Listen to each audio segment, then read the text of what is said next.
Hello and welcome back to Trails into Reverie for the final episode.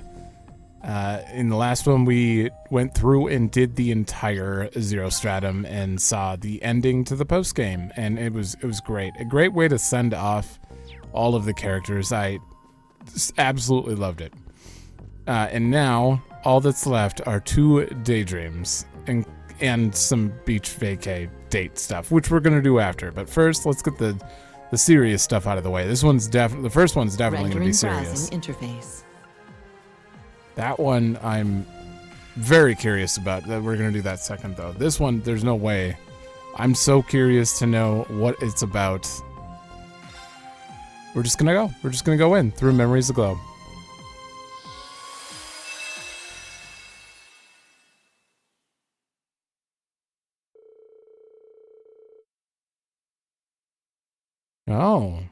Oh, this is quite a ways before the wedding then. 3 months after the Battle of Gander's End, Major Revelt sent me a confidential letter. I had no reason to decline the request within, and so I paid a visit to Valflame Palace. Could you give us some privacy? Certainly, Your Majesty. So, this is it. This was my dad's study.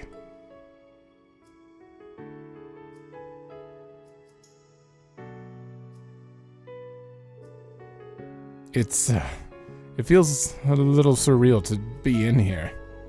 I understand why you would feel that way. I'd come to sort out his belongings after the war's end, but to my surprise, there was nothing left to sort. He never was one for displaying sentimental goods and the like, but I can only assume he disposed of what little he had beforehand. I could see that for him, yes. But if there's nothing here, what is it you said you wanted to give me in the letter? Nah, it would be something I found in the ashes of his fireplace. Oh no. This is,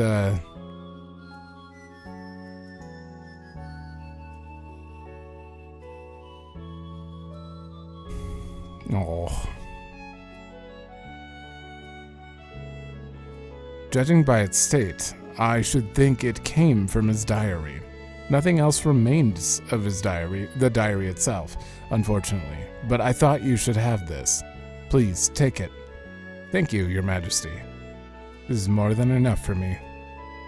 Knowing he treasured this photograph till his last days means more than words can say. I'm grateful you thought of me when you found it. Then all is well. He was a lucky man to have you as a son. It was regrettably difficult for me to mourn him in public with his role in the war. But I heard you were able to carve his name into the grave he made for your mother at your old home. Yes, I took the chance when I was nearby for a branch campus assignment. It's a quiet area of the suburbs, so I'd like it if he and my mother could rest in peace there. Gileath was a great friend to me, and a proud hero who lived in service of the Empire. I shall make it my business to visit the grave myself. I'd like to visit the Lance Maiden's grave and crossbell as well. I'm sure they would appreciate you being there. Not that I knew either of them well enough to speak on their behalf, of course. That is just as true for me in a sense. I'd seen him as a politician, but I'd only caught the slightest glimpse of him as a father. It's never too late to begin learning more, however, even if he is no longer with us. The Great Twilight is over, the nation's suffering has come to an end. There's no better time to gather up the pieces we missed during our time of conflict. Yes, I suppose you're right. Man, already starting out heavy. Through Memories Aglow.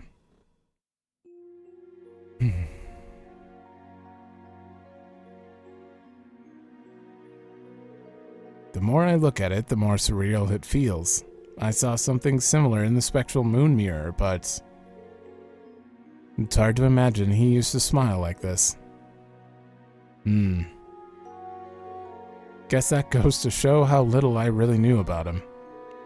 Hopefully, I can find more little things like this and take good care of them. Now, we're in for a busy day tomorrow, so I'd better get some rest. I mean, I highly doubt this whole thing is just going through Reen's day, so we're gonna find some more stuff somehow.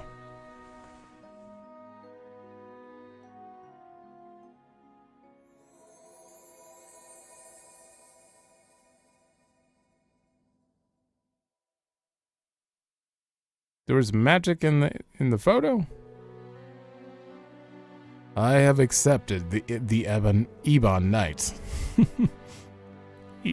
Is it Eben or Eben? I swear he said Eben, but everyone says Ebon and all the other. It's fine.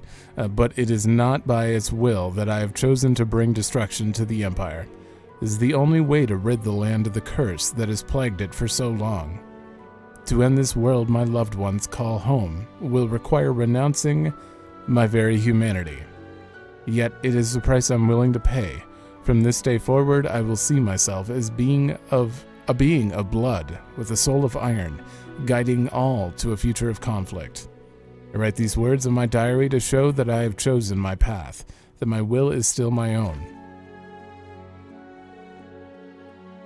I knew you would need pawns to achieve the future I so desired. That I would need pawns. Not long after having realized this realization did I happen upon a boy with a gift of precognition. His name is Lecter Arundel. What a funny twist of fate that he should be that man's son. The boy had accepted the hand fate had dealt him, both his father's crimes and that it would lead him to be silenced. I've given him a new home as one of my pawns, giving him a purpose in the form of revenge. Did I do this out of compassion, an emotion I thought I'd abandoned? Or has seeing him reminded me of a son I've turned my back on? Does kind of look like Reen. At a young age, his father's crimes came to be the whispers of the Ebon Knight. There is no reason for the child left behind to carry the weight of such an indelible sin.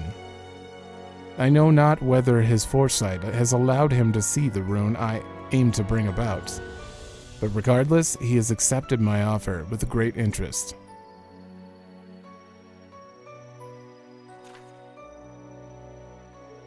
My next meeting has come soon after my promotion to Chancellor of the Imperial Government. While on a state business meeting with the 4 great houses, I happened upon a fascinating young man. His name is Rufus Olberea, and he appears intelligent as he is hollow on the inside.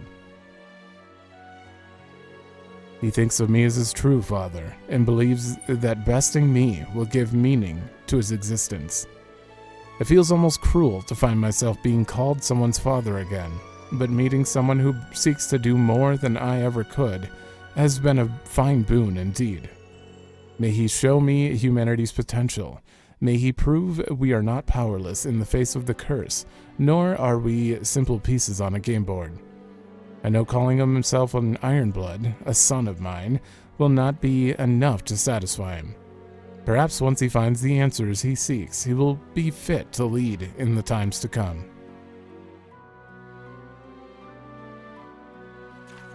Hmm. 2 years have passed since my appointment to Chancellor. Rufus and Lecter have served me well, and word of the Ironbloods has begun to spread. What has dampened this just so is the passing of an old friend from Thor's. The circumstances surrounding his death are highly suspicious, enough for me to suspect that the Ebon Knight was to blame. It was when I went to handle the matter personally that I happened upon to meet his daughter, Claire Revelt. In a clear manifestation of the Ebon Knight's dreaded hand toying with Erebonian lives, the tragedy had awakened a peculiar gift in her, a kind of enhanced cognition. I chose to leave the matter of her father's death in her hands. And though it pained her greatly to do so, she has demonstrated the resolve to stand against destiny.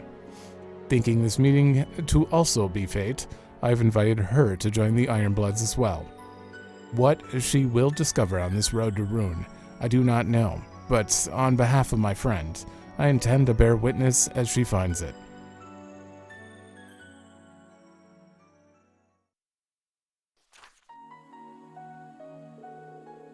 I visited Jirai, and after negotiating with its mayor, it was agreed that it would be taken as a province of Erebonius. And around that time, who should show up as if she had been waiting for this moment all along but my dear friend. I'd heard she was calling herself the Steel Maiden after accepting a position in the society, but when talking to her, she was the same as I'd remembered. She still thought to express concern for my well-being. With Jirai now under imperial rule, the seeds of the curse had begun to blossom. The stage will soon be set for the rivalries. When I told her this, she left without saying much more. She deserves so much for what she's endured. I wish I could have let her know, but perhaps she, too, would prefer to appear strong.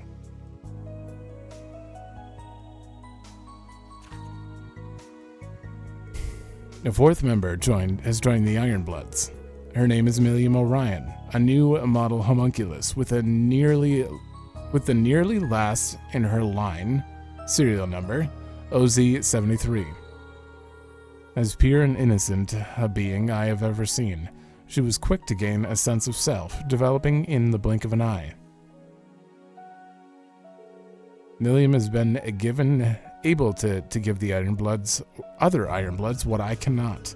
The more time they spend with her, the more I see Claire and Lecter's expressions soften. I can only hope that through her, they have regained a small portion of what the Ebon Knight took away. What a sinful manner of forging a sword, and what a fitting manner with the end it is destined to bring. I have long accepted that I will bear any sin for my goal, knowing full well my fate will be accompany Ishmelga to Gehenna's depths.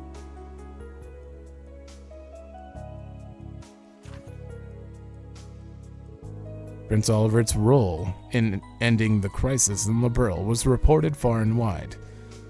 When he soon after returned to the Empire like a hero aboard the Kingdom's Arce, it was almost impossible to escape the story. I visited Liberl to offer my own greeting before his departure, but by doing so, he reminded me once more that he is a man of endless surprises. It was as if the lion slumbering within the Empire had awakened and taken his form. As I execute my plan to fill the world with conflict, he seeks to find a third way.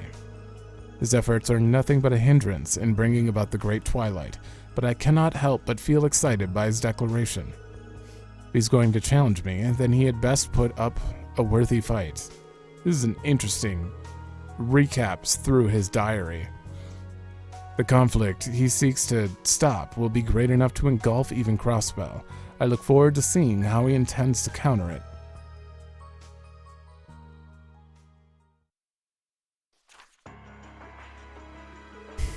I received word that students from Thor's military academy would be coming to the capital on a field study, and among their class was a familiar face. I'd been given updates on his growth from Teo and Claire, but it was the first time I had seen him as a young man. I could see right away that he had become just like his mother, a kind soul who valued the well-being of others over himself. He is the picture of health now, and for that I am grateful. I regret to write, however, that the curse has had a clear influence on him, adding to his internal strife. I knew it was bound to happen. He has the heart of the one closely linked to the curse. I dare not think of Cassia's face. Cassia or Cassia? I think Cassia. Cassia's face as she watches us from heaven, or the pain she must feel seeing the cruel fate I have thrust upon our child. Would she know that if he cannot control himself now, then he has no chance of surviving the days that are yet to come? It won't be long before the Great Twilight is upon us. All I can do is, as his mother does, watch and see how he fares.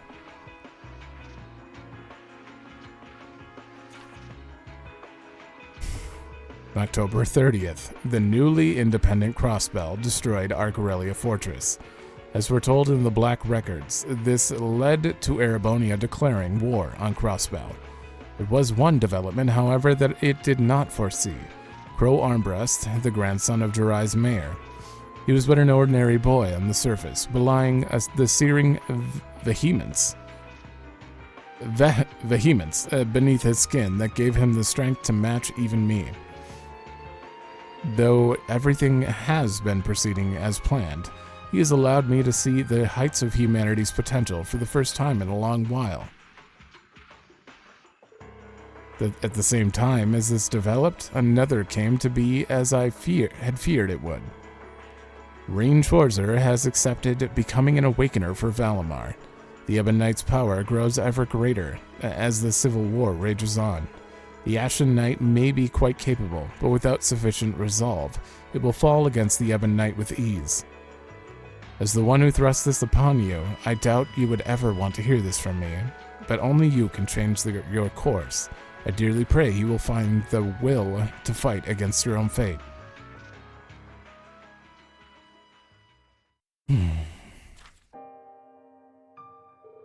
July 18th, my birthday. The Grawl of Erebos is made manifest. The Prince Olivert had broken through all attempts to obstruct him, reaching the scene. All for naught, he has met a tragic end. Human life is but dust to be scattered by the winds of fate, be you commoner or nobility, hero or villain. Even he was no exception to the rule and fell like any other, so you actually believed at this time that he died. His loss is a deeply tragic one, for I had thought him uniquely capable of rebuilding the Empire after the Great Twilight's end. The wings of the hero have broken, and in the despair that followed, the sword of the end was swung at last. With Milliam's grievous demise, the final restraint chaining Reen has been unbound. He has been consumed by the curse, becoming the sacrifice decreed by fate so long ago. I nearly thought he would succeed in suppressing its hold on him with how long he fended it off. It may be for the best that he will live through this miserable period as a mindless ogre. By the time he returns to his senses, the Ebon Knight and I will no longer be of this world. I would ask that he be able to rest until the rivalries have reached their climax.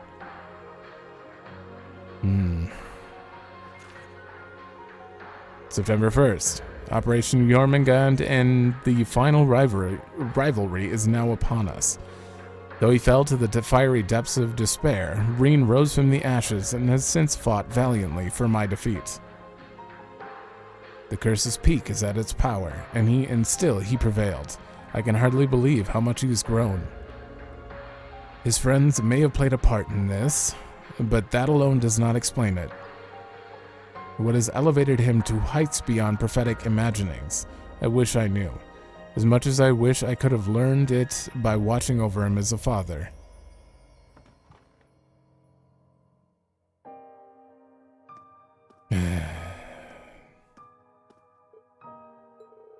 This isn't like me at all. I shouldn't be losing myself at such a critical point. Should he somehow defeat me, my son will be forced to bear the full weight of the curse's power. Yet if he has the strength to oppose me, then I will take it as my first and final paternal duty to see him wrest from its grasp.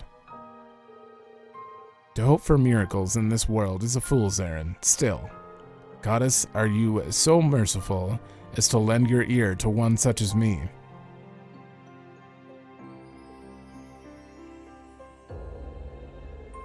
If so, then I pray, please shine your light on Reen's... That was fast. I don't actually know what the last line said. I couldn't read it in time. This is actually pretty hard to read because there is something emotional about Osborne, even though you know how he comes off as in his actions. Oh no. That felt too real to be a dream. No, that while you were dreaming all that. Oh.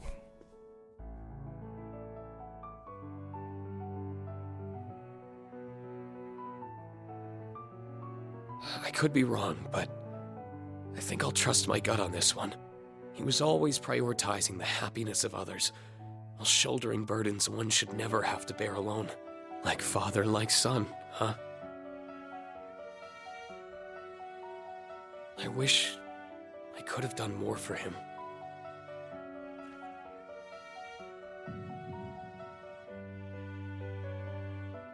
Right. I still can. My father gave me life, and my friends gave me a reason to live that life. Simply living well is the best way I can repay him and my mother. That doesn't absolve the bad, but... Morning, Kurt. The weather's beautiful today, huh?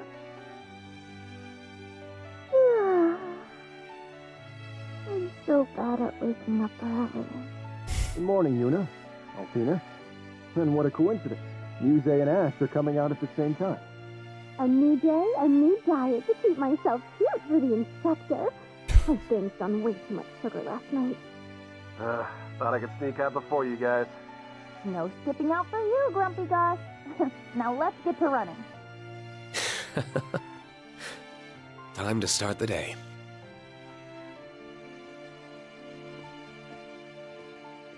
Oh.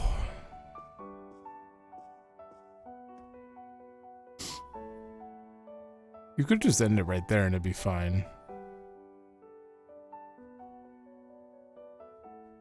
Oh, no.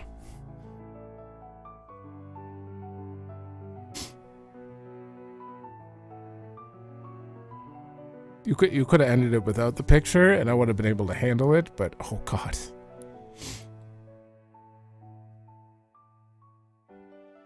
Okay.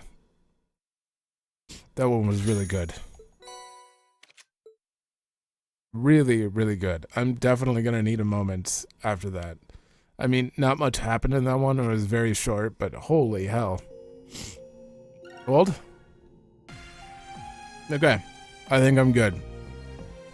I think my glasses may be having trouble now after that, though. Oh my god. Rendering browsing interface.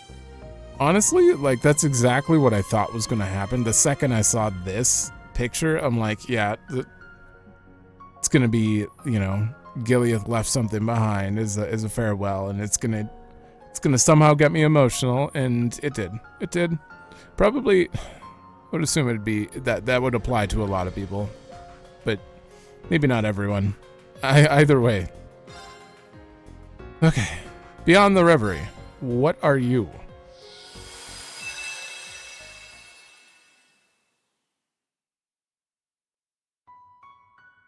These are but minute fragments of memories drifting in an endless ocean, memories of what will be in the near future. No? Fragments of memories from the near future. Could they be shadows of the tangled threads woven by Elysium, or perhaps faded illusions that slipped through the cracks of time and space? There are none who know the answer. I don't... What does that mean?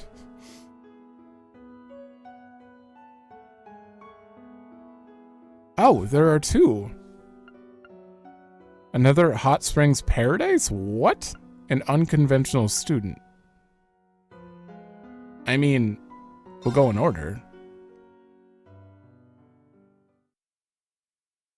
January, year 1208 of the Septian calendar. Between two great mountains at the tip of the Calvardian Basin sit Long Lie. The town is known for two things, being the eastern entrance to the Republic and its exceptional hot springs. Through these enticing factors, does it continue to welcome tourists hailing from both home and abroad. So, it's just like a glimpse of get you kind of into the mindset for the daybreak areas? We'll see, we'll see. Yet today it serves guests quite unlike its many unseasoned visitors. These had come from another renowned hot springs paradise situated in the northern reaches of Erebonia. Oh, pictures! Wait. No. But that's weird. Why are they wearing that? Do they usually eat like this? No, I guess they're just doing an Eastern tradition thing because they have a table. They don't... It's fine. It's fine. The depth of flavor in the food here is just exquisite. Oh, they're at a restaurant. Duh, of course. It's like, did Reen move? they're at the Phoenix Wings. Agreed. The Phoenix Wings food is certainly nothing to sneeze at, but I have my doubts the chef could replicate dishes this unique in taste. They're not at the Phoenix Wings. They're talking about it. The Bishan Inn's reputation continues to precede itself. Baron Teo and Lady Lucia Schwarzer were sampling the inn's culinary delights, spirits high and stomachs filling fast. Their daughter Elise sat next to them, her spirit and a bit lower by comparison as her brows furrowed with concern. Do they look older? That looks like older Elise. Reen, I can't tell. He kind of looks like a different character at the moment. I'm sure its luxuries come with just an equally luxurious price tag. And there's 4 of us, so even two nights must have cost a small fortune. Upon realizing what she said, she shook her head. I didn't mean to dampen the mood. I know we have money, but all my budgeting as student council president has made a terrible habit of me seeing the numbers and everything. Her older brother, Reen, couldn't help but let out a chuckle. Then the budget buster in you will like how much we've saved. Because we're not here as paying customers. We were invited by the owners personally. They said they wanted to get to know us since we run similar establishments. So here we are. And we'll be inviting them to Amir sooner than later, of course. Right, Dad? Oh, absolutely. Add this to the list of boons coming from our countries, finally coming to terms with one another. The Republic is reveling in unheard of levels of prosperity, and the relations between our people are more active and more festive than ever. I, for one, welcome an opportunity to further foster friendships. The Baron took another healthy sip of his baijiu, but before continuing. Hold. Baiju. Okay. Baiju, apparently. Friendship over fighting, I say. It's such a shame that the world tends to overcomplicate that simple concept. Seeing her husband's glass was almost empty, Lucia filled it to the brim while adding her own thoughts. Alright, we're back on the 3 and 9 reading from... We're starting and ending with a visual novel reading. That's all the more reason we need to make the most of this invitation and enjoy ourselves to the fullest. Their children nodded in agreement, and even that aside, there's no reason to spoil a family vacation when we so rarely have the time to take them. Oh, I read about some unusual sweet dishes worth trying here. Would you like to share some with me, Reen? In a bit. I'm thinking of taking another soak in the hot spring, so I might be in the mood for something sweet after. The food here is delicious, but as far as I'm concerned, the hot springs are the real star of the show. That's my boy right there. The ruling lord of the hot springs paradise would never let a good discussion about them pass him by. He was as fond of their quality and soothing effects as Reen, enthusiasm undeniably apparent from the warmth of his tone to the width of his smile. Their medicinal springs happen to be a favorite of mine. I can't help but be fascinated by them time and time again.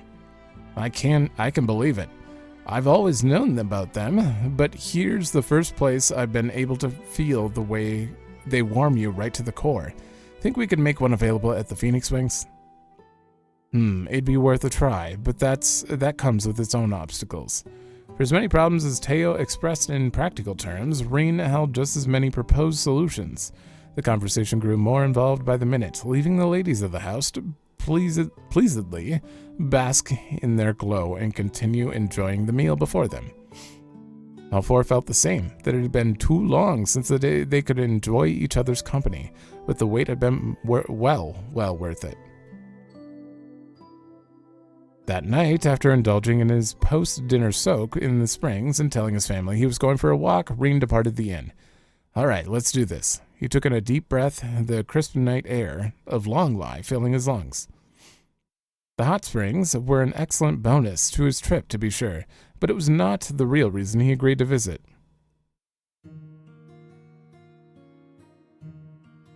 He had come in search of Yun Kafai, the famed sword hermit, so Reen might actually show up in Daybreak. Simply because of Yun Kafai. Master, I wonder, they made it sound like this is things to come, so even if Daybreak doesn't focus on Reen, I don't doubt that this is actually going to, well, obviously it's going to happen. Master Kafai was the founder of the Eight Leaves One Blade School, of which Reen was a practitioner, and though now over 70 years old, he was still regarded as one of the strongest combatants on the continent. They had not met since before Reen's enrollment at Thor's. Many a letter was exchanged during the 4 years that followed, but even they had stopped after Reen earned the right to call himself Divine Blade over a year ago. There's so very much he wished to discuss with his master. What he had learned in his 4 years of training, what had transpired since becoming a Divine Blade, the true meaning behind being the final blade to master the Eight Leaves. There's plenty I'd like to ask that I have nothing to do with swordsmanship too. All these questions are all impossible to answer without first knowing the whereabouts of a single individual. Even a senior practitioner like Cassius Bright claimed ignorance, having received not a single update from their old master. He had always been an elusive but traceable sort, but wherever he was now, he was next to impossible to track. That was until the word of the Blade Master, being cited in Long Lie, reached Reen's ears. The man held a fondness for the town's specialties, though being the hot springs and its fragrant tea leaves, those being that, making the site worthy of particular note. He also knew from the letters before they stopped that he intended to journey eastward, making Long Lie one of the more plausible stopping points. The word came to him just as the Schwarzers were invited to stay at the inn during the their New Year vacation. Reen's instincts told him the timing was a little too fortunate, but now, with how vague the lead was, even it would most likely result in him leaving the same as he had arrived. While he had not discussed the rumor being key to his traveling here, his family seemed to sense it. Since it was more than a simple pleasure trip for him. Let me grab a drink. Alright, a little better. I know Dad would have a great time catching up with them, but I don't want to get his hopes up for nothing. These thoughts in mind, Reen made his way through the night streets. Ooh, we got a good view here. Not really blocking much of it.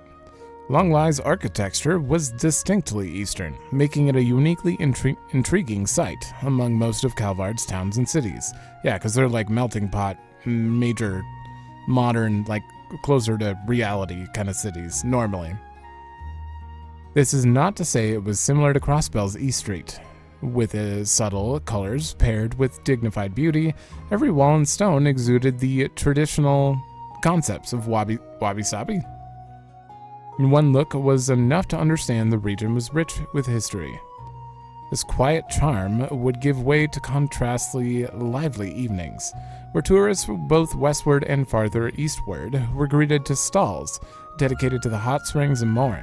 This, too, held a traditional sort of charm. Reen asked several merchants if they had any information pertaining to the whereabouts of his master, somewhat sheepishly purchasing a number of souvenirs from their stalls to keep himself from being a nuisance. They, he justified, would make an excellent gifts for his friends, his co-workers, and his students. Well, good to know he's still a teacher at whatever time this is. I can't believe it's almost time for them to graduate. Oh, that's around the okay. Yeah, no, it said 12:08. That would be about the time then. I might be more emotional about theirs than I was for mine. For the first time, Reen would get to experience what it was like for the young birds he had taken under his wing for 2 years to finally leave the nest. The first year had been eventful, to say the least. What had started as a problem class full of disagreements and mounting tension had slowly grown into one of compassion and understanding for one another. It was with each new discovery about themselves and every new ordeal the world sought to impose upon them that they grew not only as individuals but as a team. I hoped this period would remain as much a meaningful part of their lives as it would always be for him. The months before the Retributive Tower's appearance held many a trial, making the 10 months that followed in its shadow pass all too quickly. In that time, Rean students continued to mature, building on everything they accomplished in their first year to prepare for and settle into their desired future.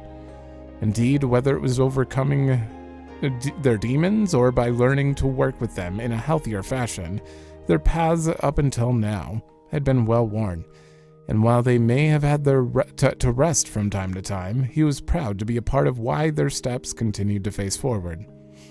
Proud, but also lonely at the thought of saying goodbye. As their second year drew to a close, lacking in grandiose events, but still rewarding in its own right, it was this mixture of emotions that bore conflict within him most. Can't believe I'll be going through it all over again next year and even the year after that. Hell of a career I chose to pursue, huh? It's the life of a teacher. He didn't know when he stopped walking. Realizing this, he resumed his search, paying respect in mind to the many generations of educators who came before him. No matter where he looked, he could not find Master Kafai in Long Lai. It was, however, still too early to say whether the trip had been in vain, as he had at least caught an unverified report of the Blade Master being seen in the mountains to the south. Wandering such territory at night wasn't going to be ideal, but Rean was already firm on spending the next day with his family. Tonight it would have to be.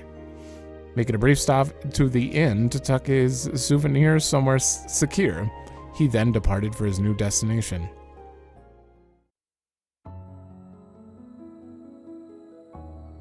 Man, this art is great.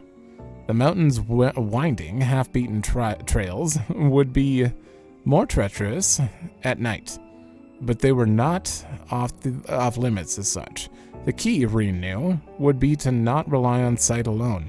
His senses of hearing and smell, perhaps even touch, were going to be equally vital in the hours ahead. Calling upon his experience and intellect to heighten all 5 senses, he took in his surroundings in full. This really takes me back to training in the mountains. To call the experience training would imply his time being one of the simple tutelage between student and master, but it equated to so much more. The danger then was far worse than it is now, with some days requiring him to set foot in highly dangerous territories just to find the day's food to survive. Sounds like the Kunlun Mountains may have been used for a similar exercise a long time ago. Rean was certain to think on the information gained during his search as he continued along the trail. Searching for evidence of human activity in an environment like this was not a difficult task. Humans always leave something indicative of their presence behind that no wild creature could, be it a long dead fire, footprints, or traces of going on a hunt. One need only follow the like to lead to their source. Rean did so, advancing with the caution instilled in him by both his old master and hunting enthusiast of a father. They soon led him precisely to clear evidence that a human had been in the area, though the evidence itself was far from what he expected. The remains of a camp? No, it didn't look like it had been left by martial artists in training or roaming hunters, but the most peculiar thing was that there were multiple sites like the first, all evenly spaced from one to the next. There was something, as though something was being measured. Maybe this is from a group of scholars doing field research, but it seems too large in scale for that. There's nothing more to be found here, Rean advanced. Soon after, he found another unusual amount of evidence. It's like someone forced their way through here in a car, or more like hacked open a path wide enough for a car to pass through. All further inspection here suggested that whoever was responsible had given up on the endeavor, leading him to wonder if they somehow found success elsewhere? If they did, why had they done all this? At all? The question pestered him. If there was anywhere to clear wide paths, the remote depths of a mountain certainly were not it, but instinct told him he was only a step away from discovering the answer. If I keep following this trail a little farther... At this thought, Rin sensed someone approaching. One person, two people. Yes, there were two people, and it was clear they were aware of his presence as well. Only for a fleeting second did he think they might be the ones responsible for the strange trails, but a deadly tension that now thickened the air told him these were no simple scholars. He felt them draw near, the night veiling themselves well, and then he felt them stop. How about you show yourselves? He spoke without placing his hands on his tachi, signifying to those watching he had no desire to fight. Her silhouette then silently emerged from the darkest shadows of the mountains. They looked very much like the shinobi of the east he had heard about, their forms clad from top to bottom in black garments, and their faces fully obscured.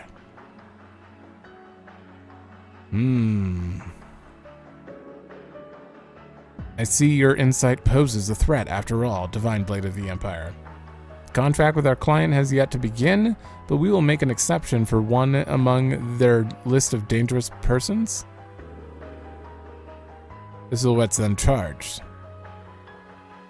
They caught him completely off guard, drawing short, straight blades to attack him as they narrowed in. Who's your client? Rain's eyes widened in surprise, but nearly in the same moment he was in a fighting stance, hand over his still sheathed tachi. Fifth form, Morning Moon.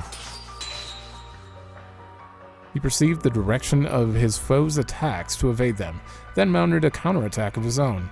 All it took was that instant to repel their assault and leave them vulnerable. Ordinarily, this would be the time to take the offensive, but all Ring could do was stare at the two in disbelief. The thought entered my mind as I saw you move, but now that we've crossed blades. He paused, the disbelief in his eyes giving way to a more intent gaze. Are you practitioners of the Eight Leaves School? Ooh. Wait. Oh, who mentioned it? Someone, I don't remember who, mentions that the sword techniques in the East, the sword schools were getting a little unconventional, I think they put it that way. Was it Toval that mentioned it? Oh, I remember just a random thing about that, and I've been wondering, like, are they talking about, like, something from the Eight Leaves, or is there another sword school there? Another pause, this time from the shadows, or silhouettes, and before answering as though they were well aware the question was coming. No, though we do possess ties to the school. We are of the Ikaruga? Practitioners of the Black God One Blade School. What? The what? Rin was left stunned. The two Ikaruga held their blades horizontally, ready to thrust them forward at any moment.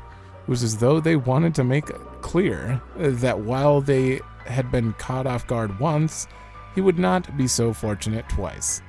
Rin responded by assuming the middle stance with his tachi, but as the sides were only a beat away from engaging in battle. Risha? What could only be described as a black cyclone roared from the darkness at such speed that it seemed certain to slice anything it touched. Its appearance caught Rin by surprise, more than the initial attacks by the silhouettes. He had not suspected an attack from that angle, that distance, or even that moment. His enemies, on the other hand, did not so much as flinch at the sight. The approaching blade, over an arch and a half in length, was heading directly for Rin's back. He couldn't possibly dodge now.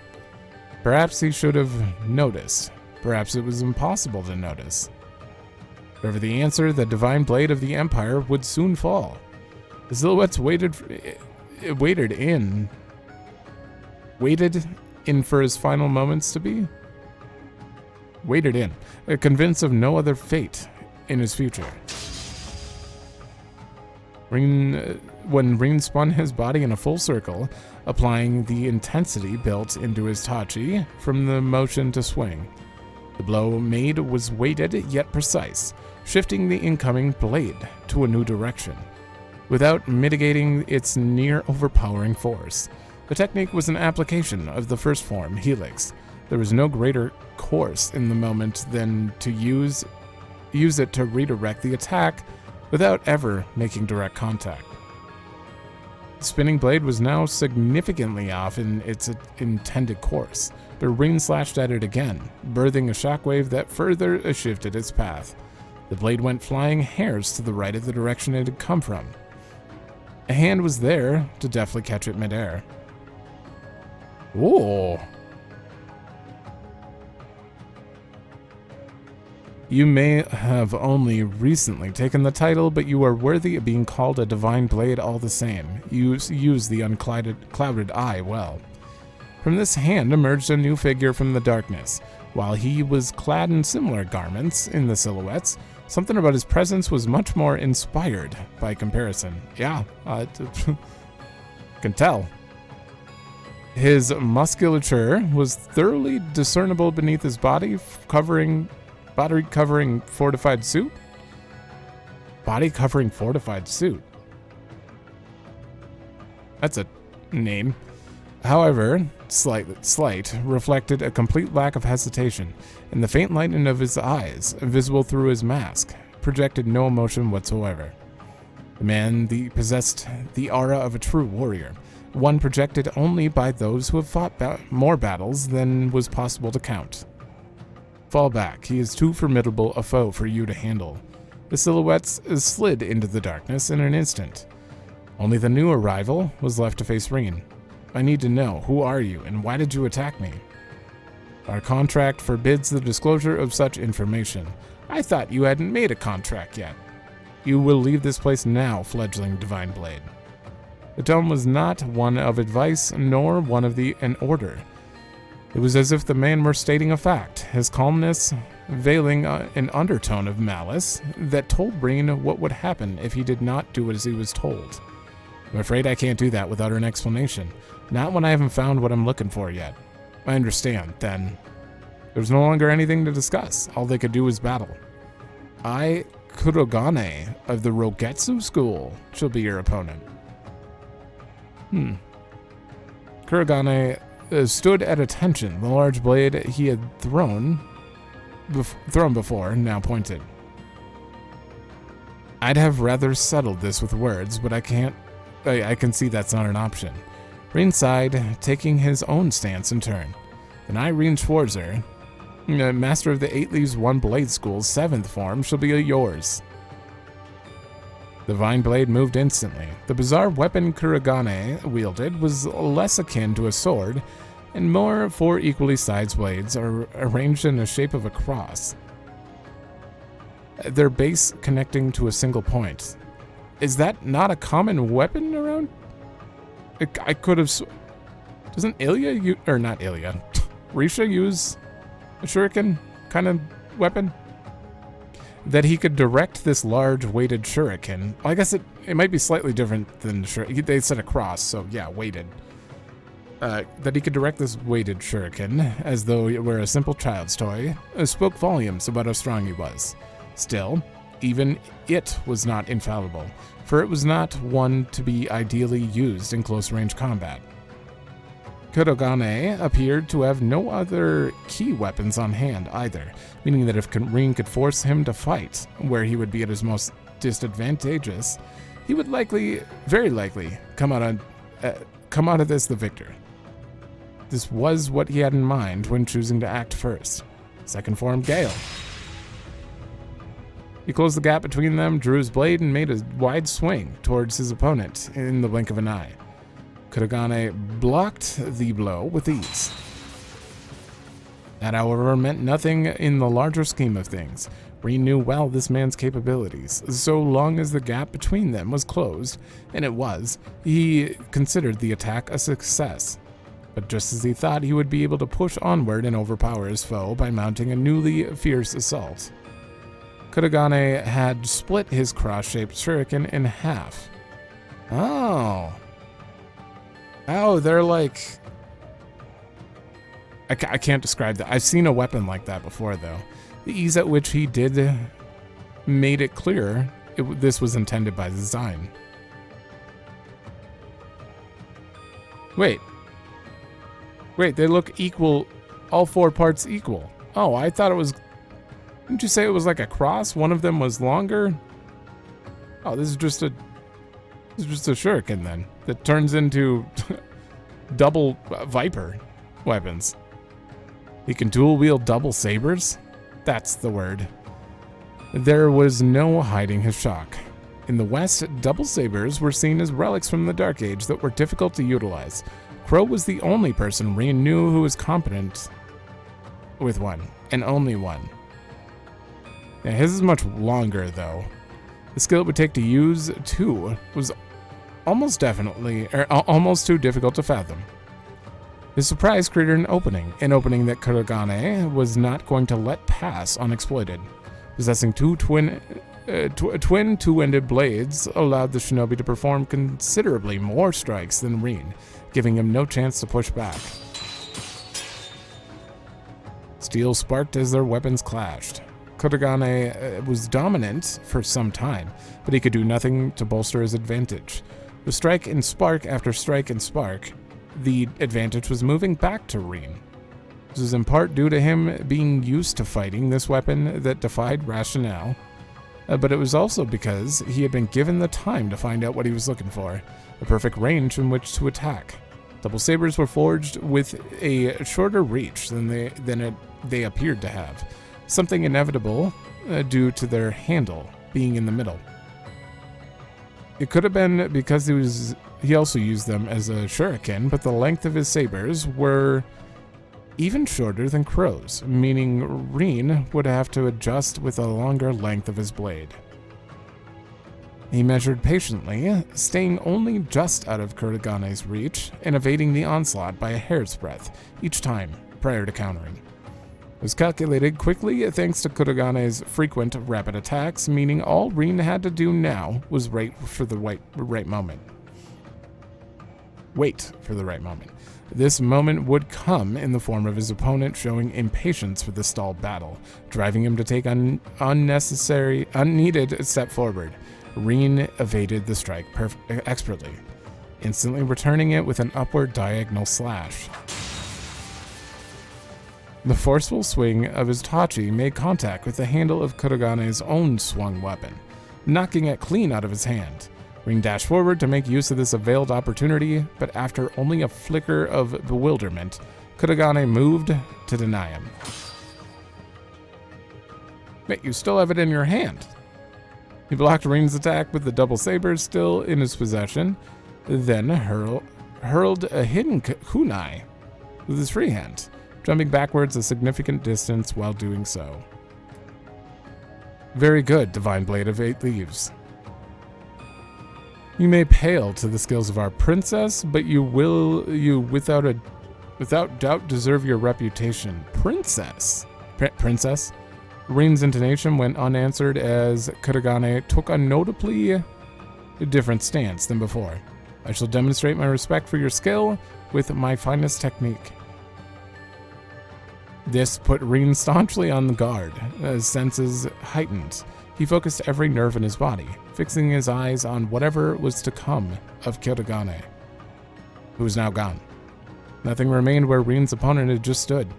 He hadn't taken his eyes off him yet. He never eased himself for a moment, yet Kurogane was nowhere to be seen. How? Had he moved that quickly? Was it some kind of spatial translocation? But there were no signs to indicate either one. Was it that he never moved at all and was still there, sight unseen? No, that wasn't it either. The double saber Reen had repelled to the ground was also gone. I can still sense him, so he hasn't gone far. Reen suppressed the panic welling up within, honing his senses a second time. That was when another black cyclone swirled toward him from the shadows. He half expected something of this nature, so with a little deviation he was able to deflect it, as he did the first time. The attack indicated that Kurogane had reassembled his shuriken after recovering its lost half, so he could throw it again. It also indicated, together with the slight changes in his surroundings, where he was now positioned. Reen needed a little more time to know where he was for certain, but ahead of making a solid conclusion, the cyclone came at him yet again from a new angle. That was fast. Though he blocked this attack as well as the last, before he could fully correct his posture, the next cyclone approached. The gap between them was getting shorter. Maybe someone else is using one too? Or do you only sense one person? That can't just be one person. There was another. Time was shorter. Another, shorter. Alright, hold on. Alright. I had to rehydrate. Soon these assorted smaller cyclones were seemingly growing into a blended grand storm of death, with Ring trapped at the center. This doesn't feel like I'm being attacked by a single person. Did he make phantom copies of himself? He had no idea where the next cyclone would form, and by the time he located it, the next one was ready. Even the unclouded eye wasn't going to be enough for him to deduce his location. He had been able to repel every blade that he met with his so far, but that was growing increasingly difficult. I didn't want to use it, but I'm not sure I have a choice. Well aware that doing so would place him in danger, Reem took his mind off the battle. He gave up blocking and evading attacks, dedicating the bare minimum of his focus to not sustaining lethal blows, and focusing his mind inward. He focused on the power he had long cultivated inside of him, the power he had feared, loathed, and rejected, the power he now relied on, desired, and nearly surrendered himself to, the power he faced with his loved ones at his side, making it a true part of himself. With his mind clear as day, he unleashed his full strength. Enlightened spirit unification. He imbued his Tachi with a great power surging out of him, crying out as he did so, and spinning his body forcibly around to create a bladed circle around him.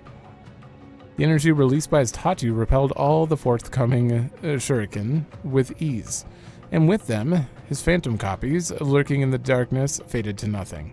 With that, there you are. He charged towards him. The man was thoroughly overwhelmed by Reen's sudden counterattack, throwing him completely off balance. There was nothing he could do to repel what would come next. It's time to settle this. Reen swung his Tachi downward, while pouring all of his might into a final single strike. But as the two felt the battle was coming to an end, zeroth form duality. Accompanied with a voice as beautiful as a bell, was a slash tearing through the sky. Its color so black, it threatened to eclipse the moon. It effortlessly stopped Reen's weapon from reaching its target, but that wasn't all. What? With a high-pitched metallic sound, Reen's beloved Tachi was sundered clean in two? Uh-oh. Princess? Oh. Kuragane was also taken aback by this new arrival. I heard what was happening from both our scouts. You could have invited me to join the fun instead of keeping it all to yourself? The words as she chided Kuragane indicated dissatisfaction, but the music of her tone betrayed her excitement. Oh, great. Reen made to see who the mysterious figure was. Oh. Kind of Aryan Road? I mean, that hair. And the sight of her alone took his breath away. She was young, wearing a fortified suit that looked to be a marriage of classical and modern Eastern styles, with hair, long silver hair, that almost appeared to glow in the pale moonlight. Her age was likely close to Reen's, perhaps a little younger, with well-defined features that still held traces of adolescence, pairing strikingly in contrast to the empty void behind her eyes. There was an air of a young noblewoman who had been sheltered from impurities all her life, and the stench of a baleful warrior who had bathed in the blood of countless lives. How she was both and neither at once, Reen could not understand, but it was this very quality that made her all the more captivating and dangerous. I see. In the woman's left hand was a large black engraved blade that threatened to freeze him for daring a glance at it. No doubt it was what halved Reen's Tachi moments ago. To Masamune. What's she holding in the other hand? Wait, does she have two blades or is that her sheath? Oh. What? What did... Ring fumbled for the words as he clutched the useless handle tightly in his hand. The fair-haired woman only smiled as she looked down upon it. Your weapon was very fine, but it was never any match for my friend, I'm afraid. She spun the black blade around her hand, in her hands around gently, before holding it up towards the night sky to seemingly display it with pride. It wasn't hard to see why she would boast about possessing such a weapon. He had seen many a blade of historical significance, but instinct told him that hers was better than any of those. The blunt side featured an intricate design of deep gray that, while he could not discern its meaning then and there, he knew it was nothing less than a work of art. There was an aura about it, one cold as ice, that seemed to reject its worldly surroundings, making it capable of cutting through anything it so desired. It came in company with a beautiful hilt of deep red that contrasted its body without feeling out of place. The juxtaposition was, in a sense, much a reflection of its wielder, with their two opposing natures being distinctive, yet also as one. Reen thought as he observed. Her blade was clearly something special, but that alone did not explain the strength behind her attack. He'd never heard of a technique she used, but it was certainly connected to the 8 leaves in some way, and the skill she showed in executing it made her equal to a divine blade. He was so fixated as these thoughts rushed through his mind that he was only brought out by her sudden laughter. I didn't think I'd ever meet you here. I wonder if our old master is behind guiding us to the same place. Oh. Was she one of his students? Or if it's just a happy coincidence. Wait. The manner in which he spoke and the familiarity with Reen gave him a theory.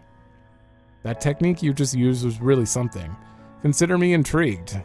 It's put you a league above more interesting than our senior practitioners. So he was right. Are you... But before he could hear what he already knew, she turned away, refusing to let him finish the sentence. He isn't here, so why don't you run back to your family? Go and make the most of your vacation. Just don't let your skills with the blade slip. The world will need it again one day. She spoke with a certain satisfaction as she pointed down at the other half of his broken blade, and then leaped high, seemingly disappearing on the other side of the moon. Whoever that is, they're extremely intriguing, and they gotta be in Daybreak. Reen could only stare, dumbfounded, as she vanished. He couldn't even speak. Oh, I just want to... The fact that she seems like a maniacal laughter, like Shirley-ish, but also the world will need it again one day. Is she a good guy or a bad guy? Those were clearly assassins of some sort. He was dumbfounded. Couldn't even speak. Kuragane left with her. The Ikaruga, the Black God One Blade School, and our senior practitioners. Reen had been unable to fulfill his objective, and not just that, he was left with countless new questions about the people he encountered in the mountain itself.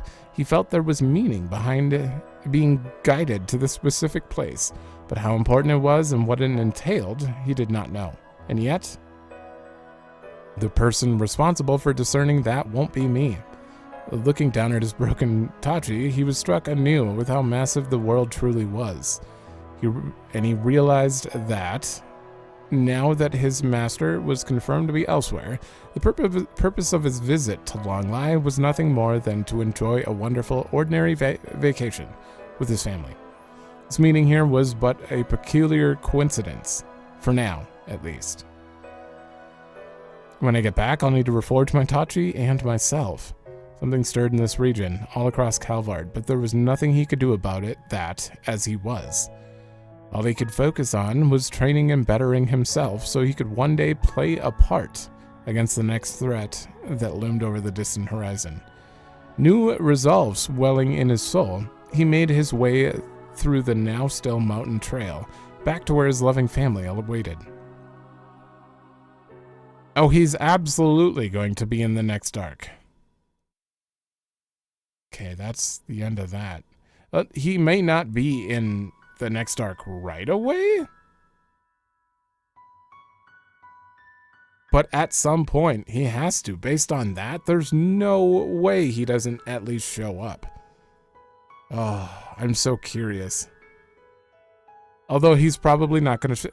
Because what they're probably going to do, knowing literally nothing about the next arc at all, I just know what they do normally is what they did with Cold Steel, and they're probably going to do again, is introduce a cast and just get you like really hype, but then super cliffhanger the first game. And then at the beginning of the second game, it's big and expansive, and you'll get some hints about certain characters from the old series coming. And then after that, we will get everyone together again. Estelle, Lloyd, for some reason, Reen, everyone. They'll just show up. I assume that's going to happen. Okay, unconventional student. I have no idea what this one's going to be about. I need a minute to breathe, though. Okay. I think I'm good. Assuming this is going to be another, just like the other one. April 1208.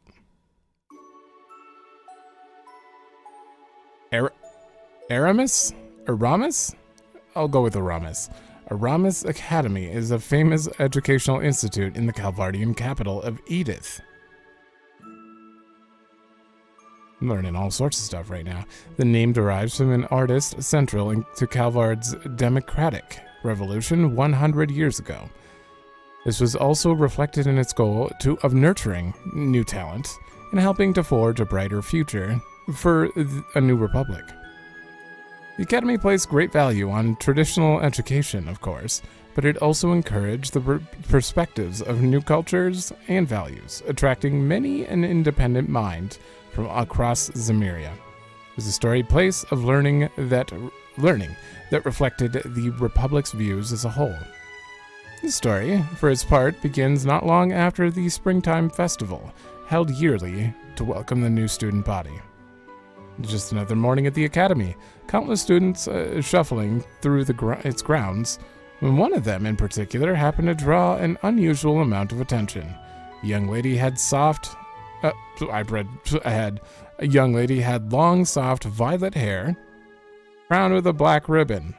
Oh, really? Her figure had been cut very respectably, as she matured into a young woman of 17 years. What?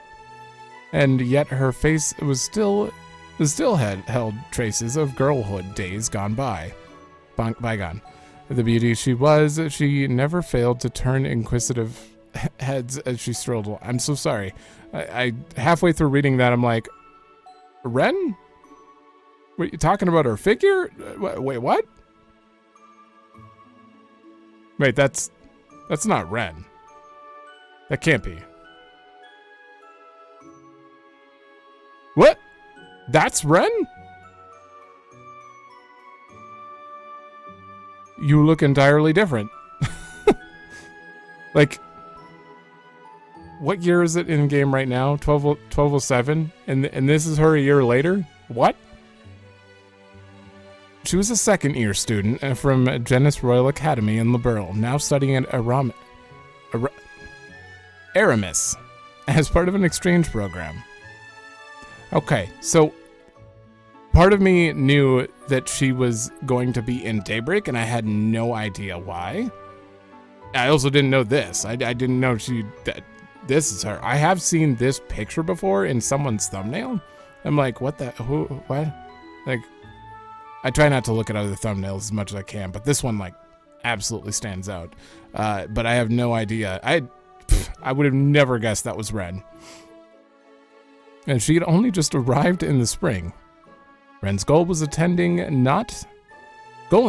was not to further her education.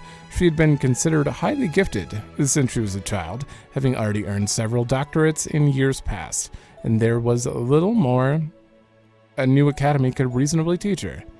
Her goal in reality was to use it as a front to operate freely in Calvard.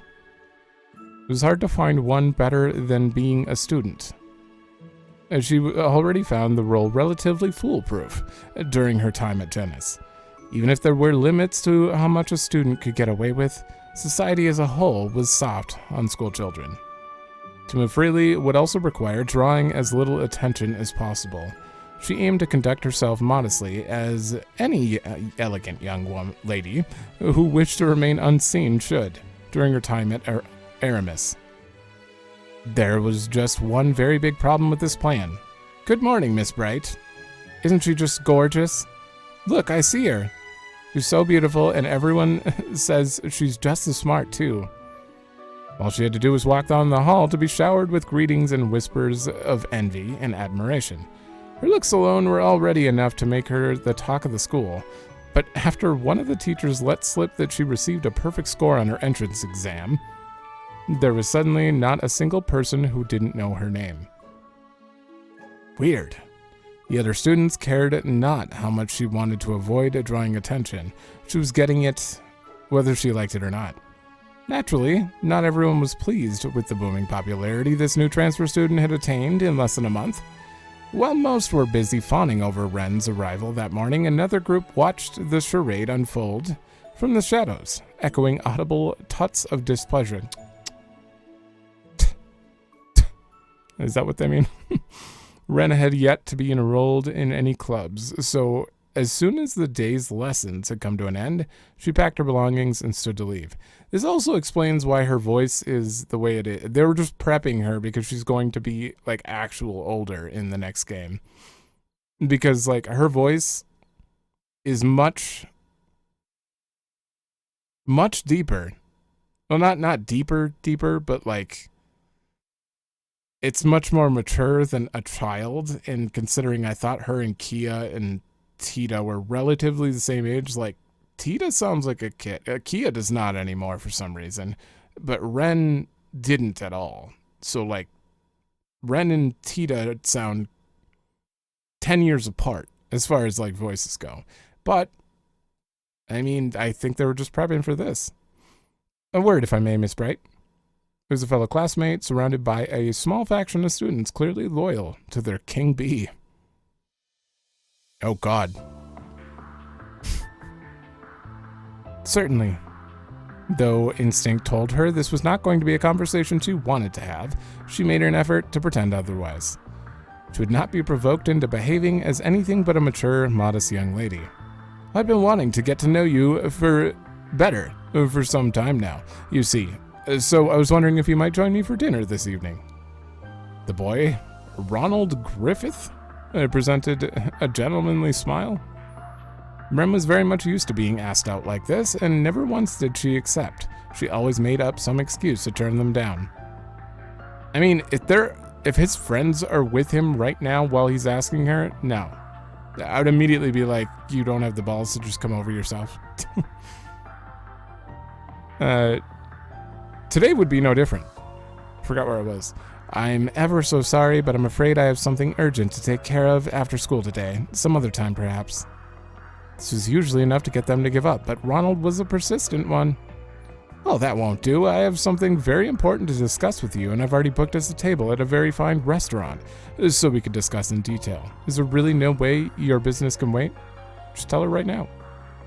There's something ominous in his smile. Ren couldn't help but be curious what he was thinking. I'm afraid it can't. I'm so sorry after you've gone out of your way to prepare ahead of time. Still, I could spare a little time now, so I'd be happy to talk here if that's all right. So not tonight then. A pity. His tone read one less of genuine sadness and more irritation that things were not going according to his plan. Well aware that he let slip his true feelings on the matter, he quickly composed himself and smiled. Now is better than ever, I suppose. This does concern everyone in the room, so perhaps it's all for the better, said here. To this, Ren glanced around the room, noticing that she, Ronald, and his lackeys were all who remained. Most were likely on their way home, or in their respective clubs, while some would have ordinarily been in the classroom at this hour. She was certain none wanted anything to do with Ronald and his group. He took one step toward her, then began to speak. I'm well aware, Miss Bright, that you have come all the way from distant Liberl to be here. It's not unusual for students to transfer from afar for family reasons. But I hear in your case you came to Calvard just to learn in these hallowed halls. I cannot help but deeply admire your spirit and thirst for knowledge. Pure theatrics, this one. At the same time, I worry about you, brilliant as you may be. But living alone in a far-off land must be terribly lonely and challenging affair. Terribly lonely. We all need someone to depend on in our lives, and that would be especially so in your situation.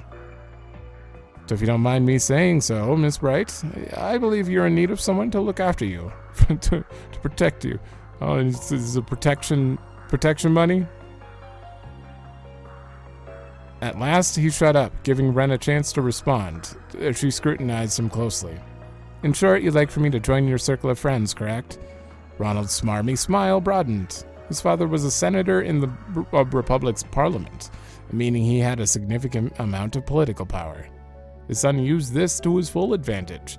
Ever since joining the academy, Ronald had used his father's name to force a faction of sorts among the students, forcibly building his reputation until he was a leading candidate for Student Council president in the election staged in half a month's time. His goal, Ren assumed, was to bring the hottest talk of the academy into his faction to further secure his chances of victory. I think you'll find that joining us would help you feel much more secure and at home here. Or perhaps you don't yet appreciate just how much of a difference having someone like me backing you would make on the life of an exchange student. True, she mused inwardly. Being in a group of high social standing would make it easier for her to gather information. If she could leverage his father's connections to build more of her own, that would pay itself in dividends in the days to come. The pompous boy had no way of knowing the actual circumstances that brought her to Aramis, but his proposal was, in fact, very beneficial to her. She returned his smile with a modest one of her own as she answered. You're too kind to think of so much of me, but I'm afraid I'll have to decline. Clear, unambiguous rejection. Ronald's lips were still curled into a smile, but he could not hide the twitch in his brow, nor could his lackeys hide their shock. They had, by all accounts, expected her to answer the opposite. Are you sure you won't reconsider, Miss Bright? Surely someone as brilliant as yourself can see why accepting my offer would be in your best interest. Fear if you don't now, you may, well, come to regret it. Ow. The last words were a hair slower and deliberate to intimidate her. Ren, of course, was never going to fall for it. I'll admit it is a tempting proposal, tempting enough to inspire one to consider helping a certain someone win the student council election. If only that someone weren't you. What did you just say? The sudden taunt caught him completely off guard, resulting in a flare of irritation escaping him. Ren, for her part, was unruffled by the change. I imagine you didn't need me to explain why, but I will to be sure. I've been very aware that the threatening glares I always attract on the way to school every morning, have been coming from all of you. They've been a constant in my life ever since just before the festival. All were flabbergasted by the statement, their silence confirming that what she said to be true, as she continued. Now, you have every right to regard me with caution. I'm well aware of how much I stand out, despite my best efforts. Taking potential threats under your own wing is a strategically sound move, too. However, that your target was so easily able to see through your scheme shows everyone here just how inept you really are. Oof. I have better things to do than assist someone so incompetent and small-minded. Oof. With a shrug and sigh in a somewhat dramatic fashion, Ren stood before Ronald, his shoulders trembling from rage. Good day to you all. Ren gave a courteous nod of acknowledgement before leaving the room, paying no mind to the wide eyes and open slack jaws she left behind. You gonna try to... Oh. So Agate ended up getting pretty beat up for another one of Mom's crazy jobs she threw at him. Oh, she's talking to Tita on the phone. We did get a good amount of data out of it, but ouch. Your mom is always so funny. That night in the dorm, Ren and Tito were engrossed in deep conversation through their laptops. But even Tito looks, well, just a little bit older. She looks like she would be taller, just based on like the neck being a little longer. I don't know if that's just the art or not. But it's always the same old with all of you. I'm surprised there's anything of Agate left with how often you tell me she has him nearly facing death. You two are in a rut. I know something that could spice things up. Maybe try adding a little romance to the mix, like a couple of bright-eyed lovebirds we know. But we have to go somewhere next week, so we're not in a complete rut. Well, isn't that something? The stairs to adulthood await you, my dear friend. Ren? Tita graduated from the branch campus in Erebonia just as Ren left for Calvard. Oh, so this is like... Reen had already done the long lie stuff before this. Leaving them no time to spend with one another in person. I don't remember the month it was probably January or something. I don't remember what month they said at the beginning of it. This one's April, though.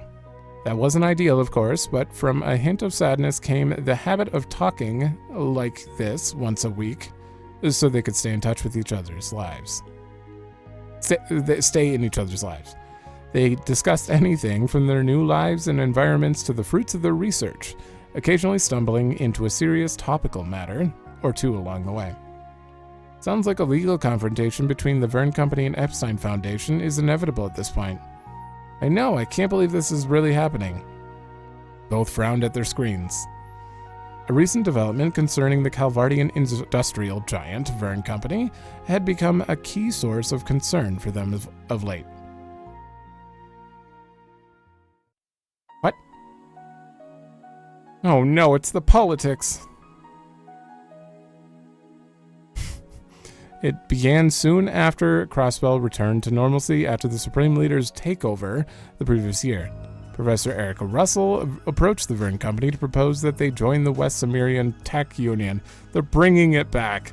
I said that, why am I hearing this? It's pointless during the Project Orbital Gear. I'm actually glad you're bringing it back, because now it's not pointless. That she'd been hard at work forming.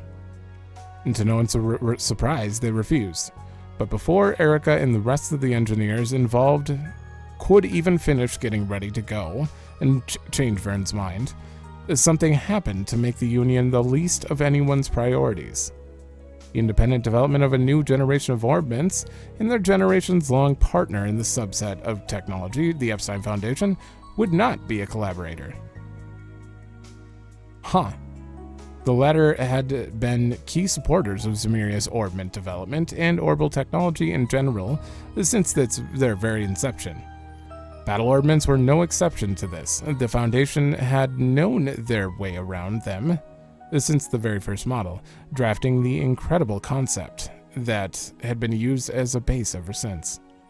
Even the Reinford Company, before the Battle of Jormungand, had not thought to develop their Arcus models on their own, instead favoring to develop them in partnership with the storied Institute.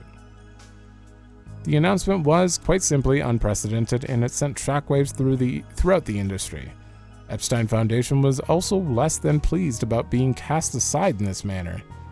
While there were certainly legal concerns regarding who owned the patent to this technology, the greater concern was that their stable position in the industry as a whole was now becoming unstable. Who's that? Do we know them? Should I remember who this is? Or are we just going to find out about them in Daybreak? I mean, their backs turned to us for a reason. They initially responded by attempting to resolve this through peaceful means, but when those attempts proved fruitless, it was reported that they were preparing for what could only be an ugly international legal dispute. I'd say Verne has the upper hand if this ever makes it to court. Unlike their previous Ramda orbments, this sixth generation is designed to set a whole new standard. All of its main features are packed with new tech, with some new features still being kept under wraps. I wonder what those are. What could they be trying to develop that's so important enough to ruin their relationship with the Foundation? Though I have heard about the government telling the Verne Company to focus more on weapon development. I have too. It sounds like they're planning to significantly revamp the military's weaponry. The official story is that they're planning on slimming the military down, but if they're pairing that with the latest weapons development, then they're just as powerful still, maybe more so. As part of the war's ceasefire agreement, Erebonia was required to downsize her military, bringing it more in line with that of Calvard's. Yet if the Republic were to expand the capabilities of its military, this recently forced equilibrium in superpowers would be quickly broken. Whatever may be true, I've still got a lot of questions I need answers to. Maybe it would be worth visiting the Verne Company's headquarters in Basel at some point. Basel? I have no idea. You haven't learned anything more about where Professor Hamilton is at the moment, right? Nothing new or concrete, at least. It sounds like she's continuing her research eastward, but I haven't heard anything more specific than that. Mom and Grandpa haven't had any luck in contacting her either. I'm not surprised since that area isn't very well connected, but it's still unfortunate. She's a lot more personable than Professor Schmidt, so having her on our side would help a lot. Tita could only laugh. Yeah, there's a lot of worrying stories going around now about PMCs and stuff like that. Makes me wonder if none of this would even be happening if she was still acting as an advisor for the Verne Company. The deeper into conversation they went, the more Tita could feel her spirits sinking. The political climate in Western Zemeria was unusually stable at the moment, with its nations basking in prosperity. But she could not shake the feeling that this peace was built over rotting wood, and that it could all come crashing down with but the slightest provocation. This was becoming especially true in the tech world, as it had undergone rapid growth in recent years compared to other fields. So rapid, in fact, that no base could possibly sustain its sudden weight without cracks beginning to form. Try not to dwell too much on the worst-case scenario, Tita. This peace might rest on a knife's edge, but there is still plenty we can do to preserve it. That's why I'm right here, and that's also why you're working so hard too. We could find a million problems in the world if we wanted, but pessimism isn't going to make them go away, right? Words filled Tita with the right amount of comfort she needed to in that precise moment. Yeah, I guess you're right. Thanks, Ren.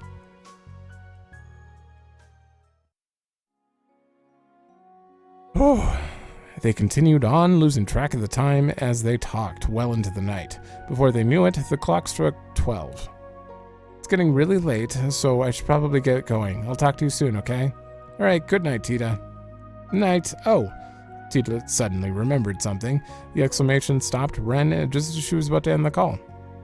Estelle and Joshua asked me told me to ask if you're doing okay in school. Those two are always worrying too much. You'd think I wasn't talking to them too. She couldn't help but remember her interaction with Ronald after class, but Ren quickly drove the thought from her mind. It wasn't worth dredging up. Tell them they can rest easy. Everything is fine. Good. They wanted me to let them know if you're being bullied so they could fly over and help. Ren could only sigh. Honestly, do you think I can't keep myself safe from a few schoolyard bullies? Actually, they said they were more worried about what you do to them than what they do to you.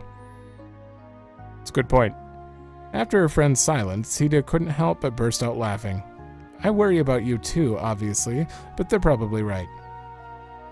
How awful of you. Even if that were to happen to me, I wouldn't do half of what you're imagining. Not anymore, anyway. See, it's saying that kind of thing that makes people worry. I'm a lady now. I need the magnanimity. How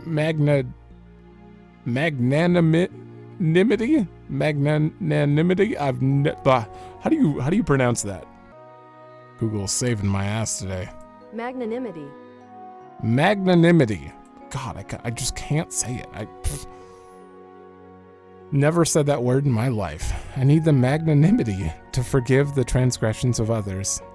I'm also trying to do what I can to avoid standing out too much at school. You can try, but I think that's always been a lost cause. Anyway, now I'm really gonna go before I remember anything else. Say hi to Zin for me if you run into him. Ooh. Oh yeah, Zin's gonna be... there's no way he's not in Daybreak. I'm planning to go and see him when everything calms down here, so will do. I've been meaning to go and see someone else I've been indebted to in the past too. By the time the two of them finished talking and ended the call, one day had given way to the next. Now, you forgot a lot, where she slept. The morning dawned, yet another day of school. However, just as she left her classroom in the main building at the start of lunch and went to descend the staircase, she felt someone suddenly draw near from behind her. Reflexively, she dodged out of the way. Female student then entered into her field of vision.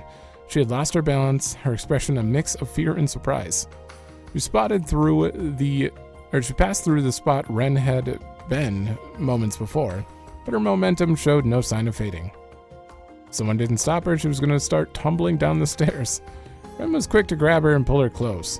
She supported the girl's weight with one arm, with all the grace of someone taking part in a ballroom dance, saving her from falling. Several students happened to witness the event unfold and could not help but elicit gasp of admiration.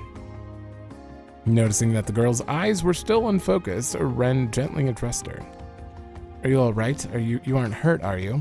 Finally, realizing the situation she was in, the girl whose face was quite red, had become quite red, quickly straightened her posture in a fluster. Yes, I'm okay. You're Ren Bright from the next class over, aren't you? Thank you so much for helping me. You're very welcome. But I would have to caution you from losing your composure like that right next to a staircase. Do you have some really urgent business to take care of? The girl first frowned in response, then paused to think, then answered.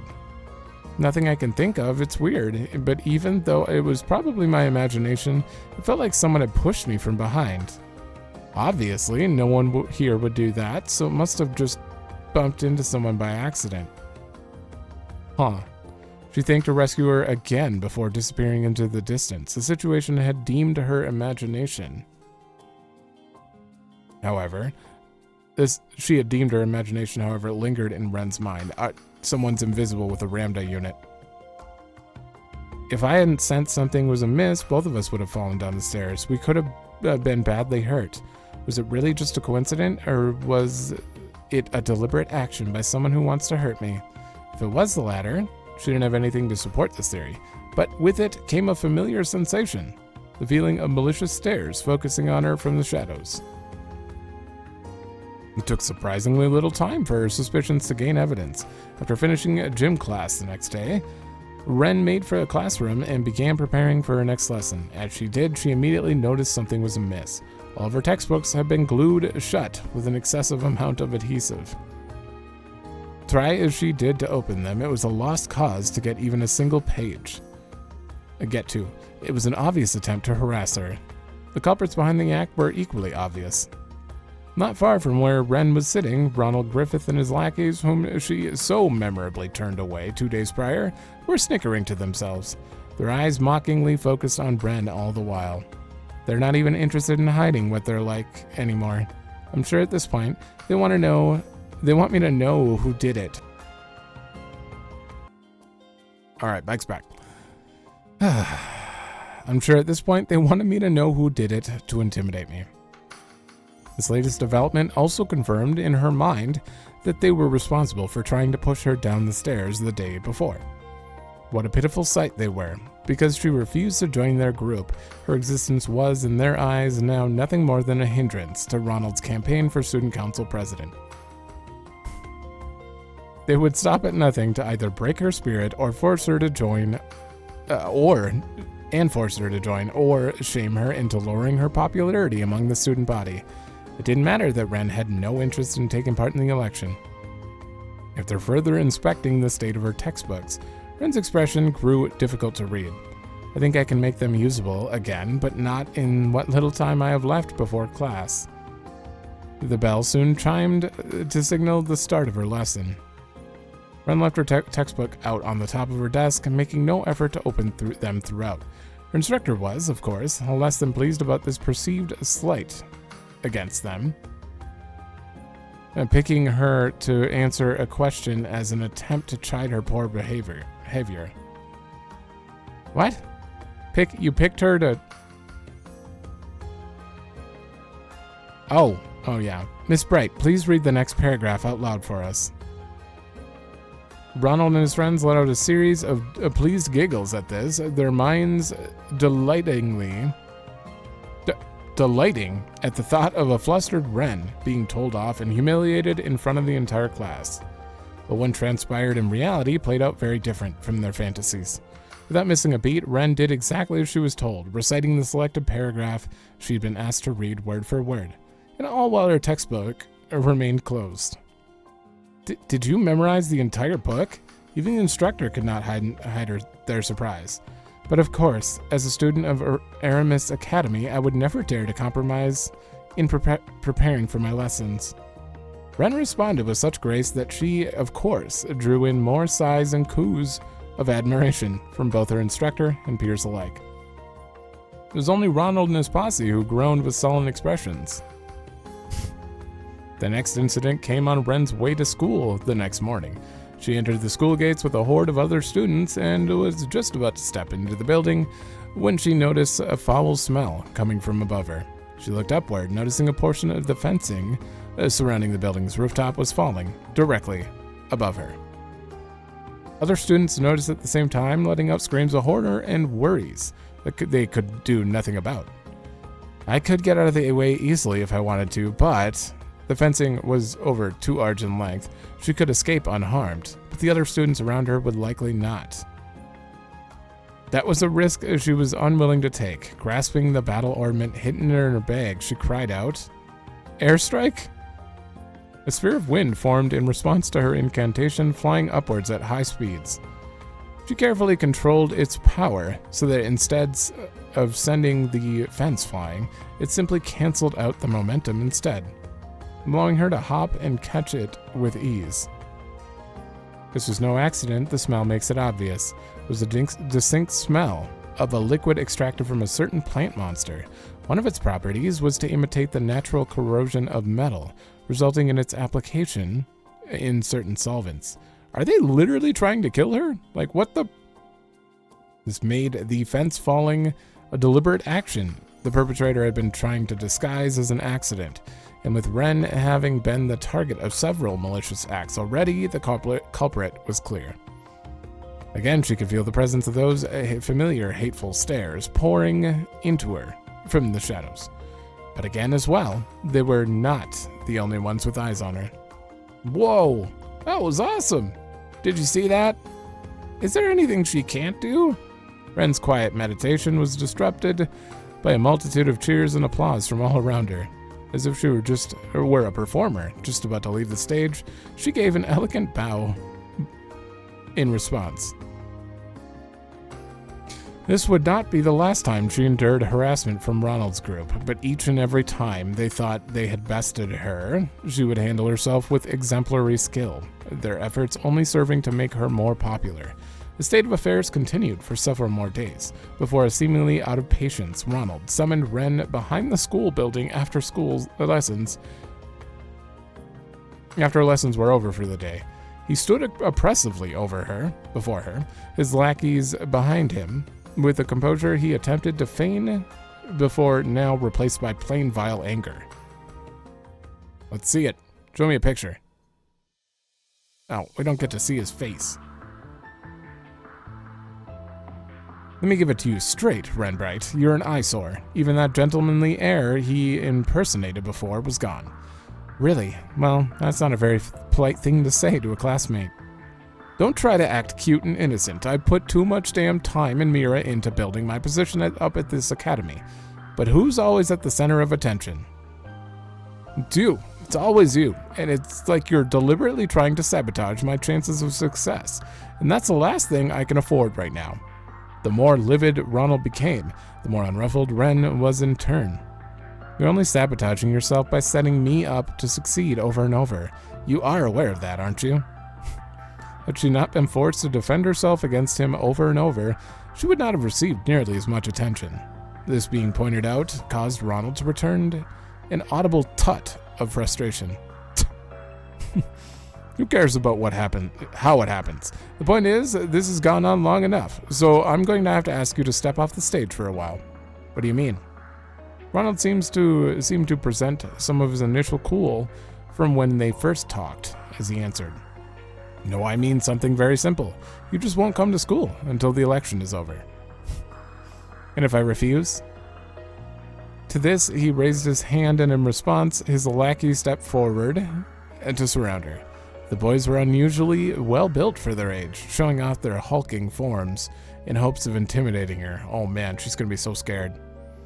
Refusing is not an option, I'm afraid, if you aren't going to oblige me willingly. You'll just have to make it so you can't come to school for a while. His lackeys cracked their knuckles dramatically to clarify their leader's intent.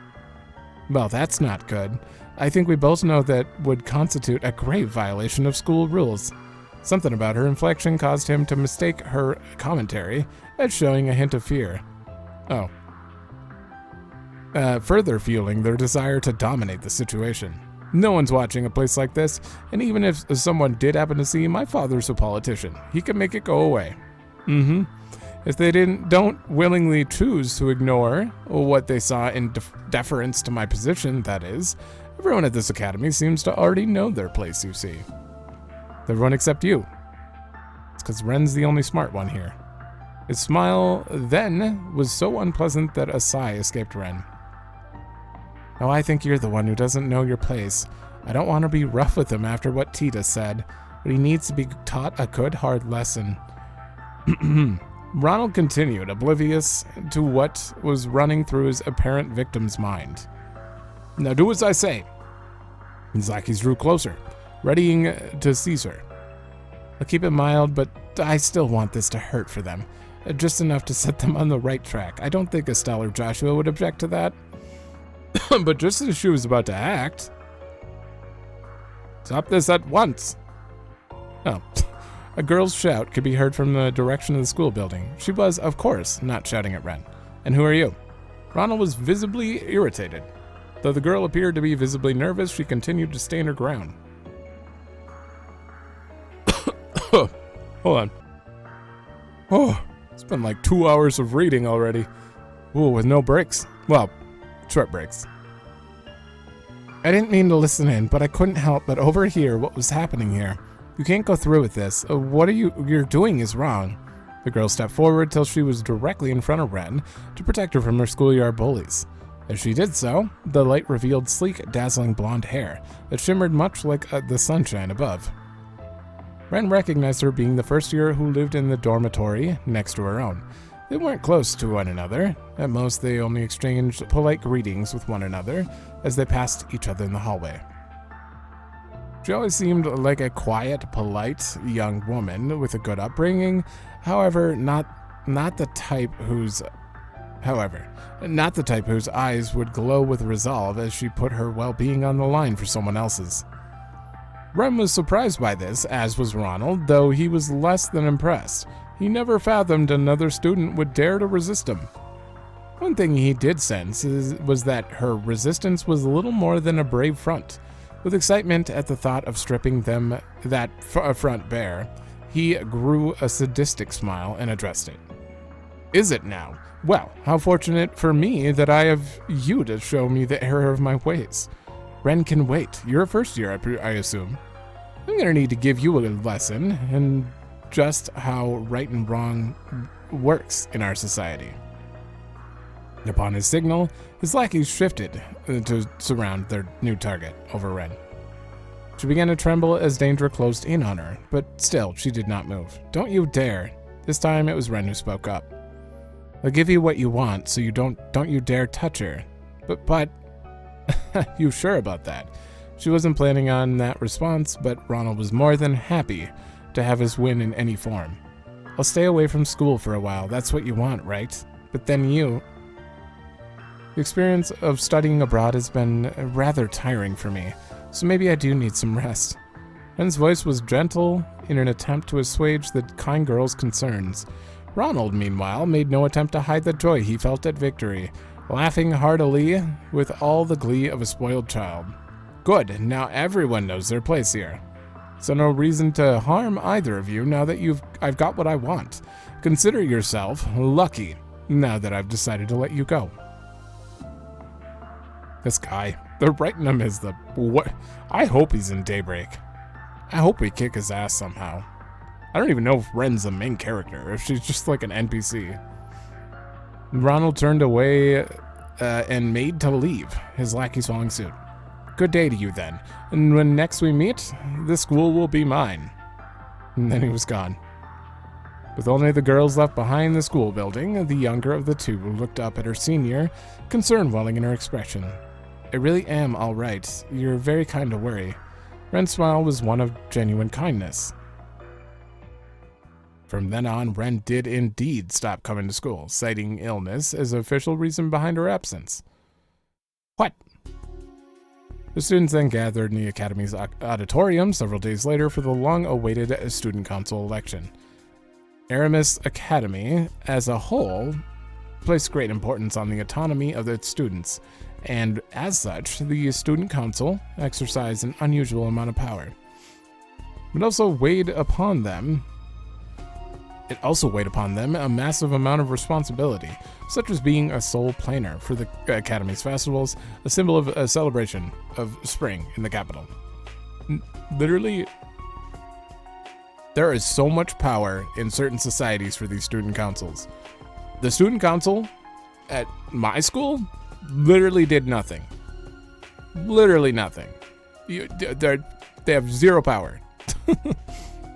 This, however, also led to a position being a major status symbol, even long after graduation. That's probably the only thing that came out of it. All of this was why a large number of students put their names forward to become a student council president every year. Yet this year, a great majority of the most promising candidates dropped out under mysterious circumstances, leaving only Ronald and others associated with him on the ballot. And they couldn't exactly boast about winning by default. Ronald and his supporters sat in a rest area, chuckling among themselves at the whole affair. Perhaps his name wasn't the only one on the ballot, but none of the others had done a certifiable campaigning. Any. Oh, hold on. Oh dear God, I hope it's done. Soon. His election was positively assured. Eventually, the time came for him to give his speech. It was a compelling one.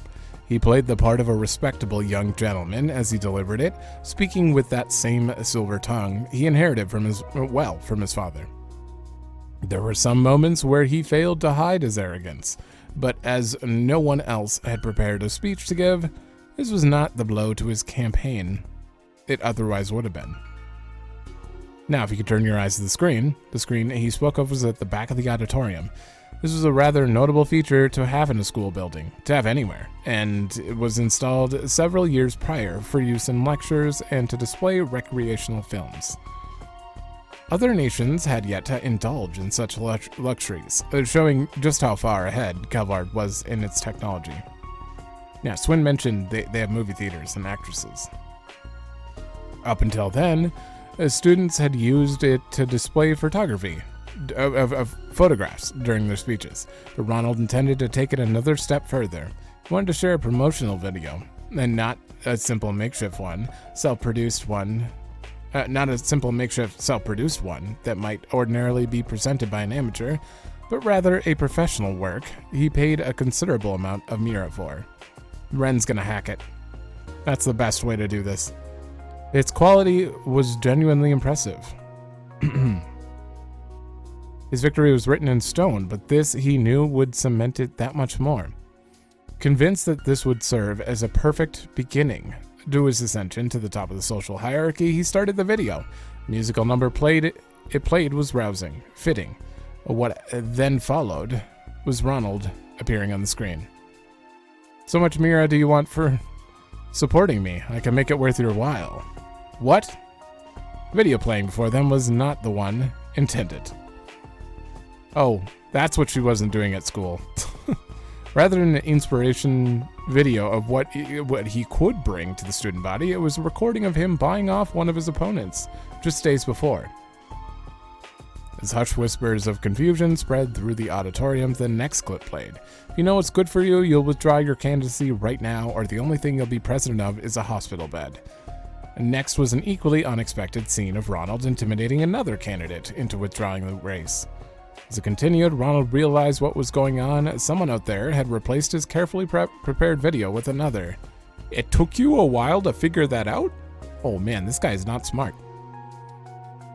The initial hesitant whispers exploded into loud enough murmurs that he had to raise his voice over them in an attempt to quell the situation.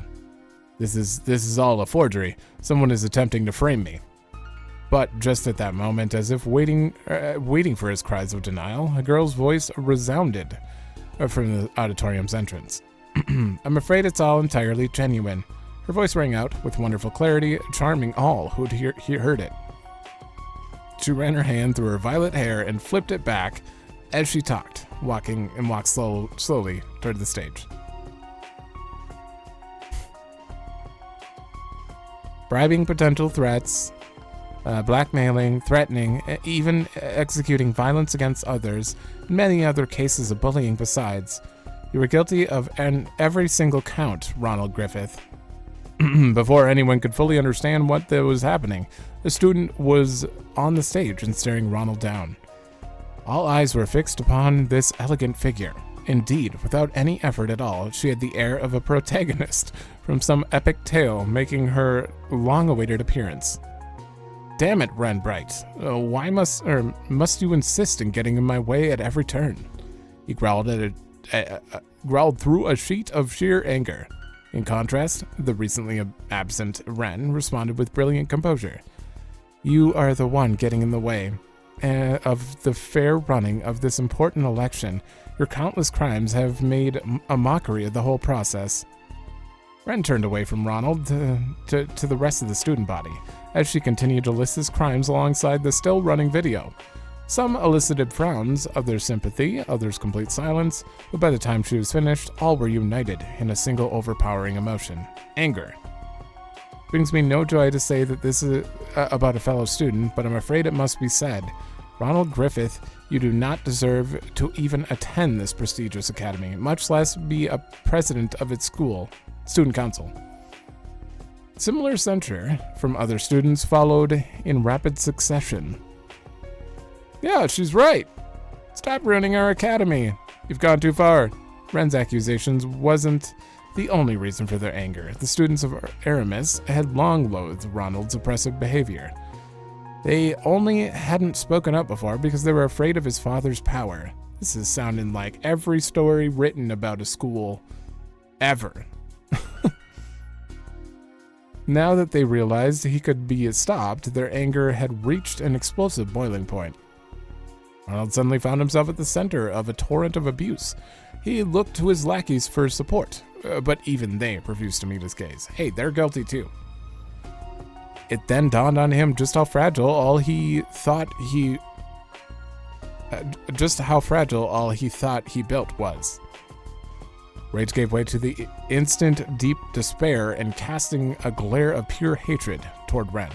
Ronald hurriedly sprinted out of the auditorium. Only when he was completely out of sight did the air erupt with cheers of joy. Yeah, this is...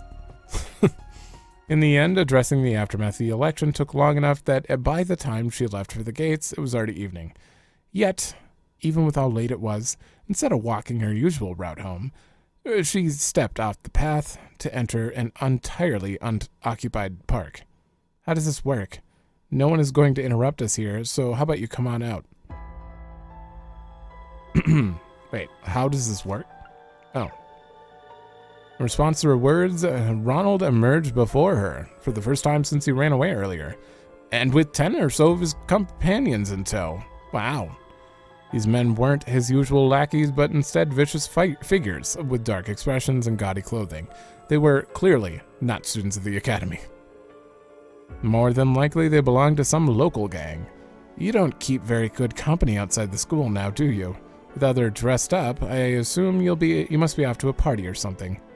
I'm going to wipe that smug smirk right off your face. For good, Ren. My dazzling future in politics was guaranteed, but now you've gone and ruined everything. What am I supposed to say to my father now? That you're a dick, and that he should have raised you better. That's your problem, not mine. Or are you so small a man that you can't own up to the consequences of your own mistakes? Not a second passed between his outburst and the manner in which he snapped back, causing his temper to grow twice as vile. That's it. I don't care what it takes. You're gonna pay for thinking you could cross me and get away with it. Have at her. There won't be any consequences for going too far. My father will see to that. The men sprung into motion upon his signal, but what followed made them doubt their eyes. Well, if I wasn't positive it's Ren, I mean, that scythe, no one uses a scythe but her. Ronald could not understand what just unfolded before him. His eyes relayed the information well enough, but his mind rejected it completely. The second after he ordered his new lackeys to attack, Ren had produced a monstrously sized gold and black scythe from thin air. This in itself was beyond comprehension, but it wasn't the last thing to be so. Seemed was like a cat toying with a powerless cornered mouse. Except that in this tracking case, Ren was the cat, and his men were the mice. They surrounded her at first, and yet all it took was a single swing of her conjured weapon to cause most of them to collapse to the ground. In less than 10 seconds, their confidence had crumbled with their bodies. The mice made to scurry as fast as they could, but the cat gleefully gave chase. There were even moments where she let a few think they'd gotten away, only for her to immediately close the gap between them. It was only after she was bored that she would knock them unconscious like the rest. Then she would seek delight in her next hunt. Oh boy. Like heavy sacks of potatoes, the men fell one by one, until only Ren and Ronald were left. This can't be happening. The young man was still struggling to come to terms with what he just witnessed as Ren stretched her limbs, like a bored child still gearing up to play. Amateurs, every last one of them. I thought I could at least have a little fun. Oh, but don't you worry, I didn't actually slaughter them. She turned her gaze from the spectacle of her own creation to Ronald. That's a shot right there. Would you be open to giving me a little more entertainment, perhaps, Ronald? Ronald twitched in fear at the mention of his name. In this moment, she was now nothing more than a beast in human skin. Stay away from me. My father's in Parliament, you know. Try anything and you'll regret it. Her response was an expression of pure pity before tossing what appears to be a magazine at his feet. It's one of today's tabloids. You might find its contents relevant. Did you take down his dad? What? At first he was baffled by the shift, but the second he peeked at the cover, his face went pale. Representative Griffith suspended of bribery in connections to organized crime, read the headline, in giant punchy lettering. There's a whole special feature on your dearest daddy, complete with evidence.